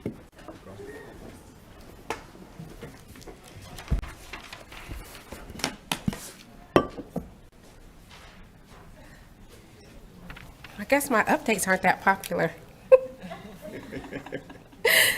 All right. Well, the first thing I want to do is I want to have Linda Jones come up, who's our new Diversity, Equity, and Inclusion Director, and introduce herself. Good evening. How are y'all doing? Linda Graham Jones, super excited and honored and humbled for the opportunity for council to prioritize this position. And I've had a chance to meet each of you, looking forward to working with you, and also right now making my rounds working with senior management and talking to them about my internal focus of talking with them about their objectives and their goals. And then I will be comprising a DEI plan that will lead up to the departmental objectives and goals, which will align with the strategic plan that we're working on. And I also had an opportunity to attend one of our community events, the Apex Consolidated, and have also attended a community meeting as well. So I have been getting out there externally. So thank you so kindly. So 2 quick questions. Yes, sir. They produced a video today. Yes. 5 questions for you. Yes. And 2 karaoke songs you said you would sing. They were Aretha Franklin, Respect, and Donna Summer, The Last Dance. And that was the actual last performance I attended before the pandemic at the DPAC. I hear you. Donna Summer, the musical. All right, welcome aboard. Thank you so much. Thank you. All right, cool. Thank you. Thank you. That's the most exciting announcement. So we have Apex Day registration is alive and kicking. So for those who want to volunteer on Think Apex Day And the date is escaping me. I want to say April 23rd, but is that right? That's not right. April 30th. Okay, April 30th. So if you want to go online to our website and register for Think Apex Day, we love to see our volunteers out in the community. And there's lots of opportunities from refreshing our parks to helping to build a habitat home. So plenty of ways to get involved. The 2022 State of the Town video will be released this Thursday following the mayor's State of the Town address at the Chamber of Commerce. And that's Thursday morning at 8 o'clock, bright and early. We received information regarding the Wake County Property Tax Relief Program for 65 plus and veterans, and we're working to spread the word. So residents will also be able to get that information on our website, and it'll also be inserted in their April utility bills. We'll be hosting a virtual Q&A session regarding the Downtown Festival District on March 22nd. Amanda Bunce is the primary contact for that, and more info to come on that as well. We also have a raised grant opportunity. I'm going to ask Sean to come and talk a little bit about this actually, because I think I recorded it wrong. Copied it wrong. So I'll have Sean come up and talk about the raised grant opportunity for S-Line communities and give you more detail. Thanks, Sean. I didn't prepare any remarks for this, so I apologize.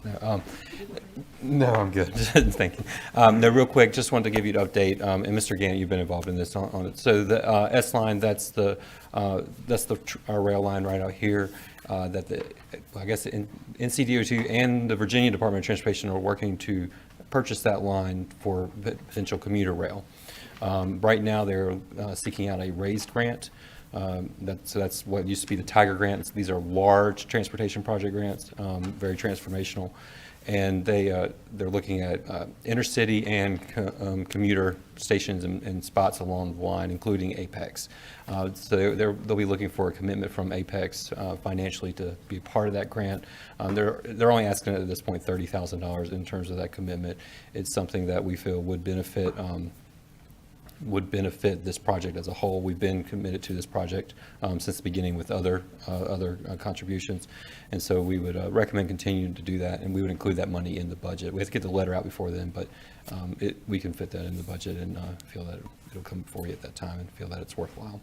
Would you describe it, the way I heard it was kind of a next step. We already had the transit-oriented development thing that some of you guys were part of. I was with you when we talked about it, but this is kind of the next step. Yes, that's past correct. that, Yep, right? So it's not like it's repeating stuff. It's going to be like right. Yeah. This is continuing to move forward to the next piece of it. So they are adding a little bit each time and getting there. So. Awesome. Yeah, so. Thank you, sir. And I also want to recognize Miss Julie Reed, who's joining us while we're looking for a permanent clerk position. So hopefully you all have had an opportunity to meet her, but very thankful to have her here. And she's eager to work with us and has hit the ground running. So welcome, Julie. We had our first art reception this evening before the council meeting. And so Lisa has been working, Lisa Roschke, who's my executive assistant, has been working with area schools to highlight art exhibits for students. And so we're really excited about that. So we'll have receptions periodically. And it was a lot of energy in the lobby today. So it was really cool to see the parents and the students. And thank you for welcoming them. And I really hope that you all are liking the transition in the lobby. And then last but not least, on Friday, we had one of the final steps to our strategic planning process, which will be included in the budget. The strategic planning team, which is made up of about 16 folks from across the organization, met with Zealous on Friday to start talking about how to operationalize some of the priorities that council has put in place. So we're really eager to share that with the community, and you'll be seeing that in a few months. So those are all my updates. Thank you. Thank you so much. Thank you. All right, we now move to closed session. Closed session 1, possible motion to go into closed session pursuant to NCGS 143-318.1185 to discuss the town's negotiating position with respect to acquisition of real property. And then the next one, closed session 2, possible motion to go into closed session pursuant to NCGS 143-318.1184 to discuss matters related to the location or expansion of business in the area. Motion approved. All right, motion Gant. Second. Second Stallings. All in favor say aye. Aye. Opposed no. All right, passed unanimously. We'll move into closed session. We're on the third floor, or are we going over here? Third floor?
good? Okay. All right, we're back in session. We'll start with the new business item. Is there a motion to set public hearing for March 22, 2022 Town Council meeting regarding rezoning application 22CZ02? And also, motion to adopt a resolution directing the town clerk to investigate petition received to accept their certificate of sufficiency by the town clerk for annexation number 726. So moved. Second. All right. Discussion. All in favor say aye. Aye. Opposed, no. All right, passed unanimously. All right, now, let's see. Resolution authorizing eminent domain proceedings related to Beaver Creek Commons Drive and Zeno Road traffic signal project for the improvement of the Apex street system. So moved. Second. All in favor say aye. Aye. Opposed, no. All right, passed unanimously. Meeting is adjourned.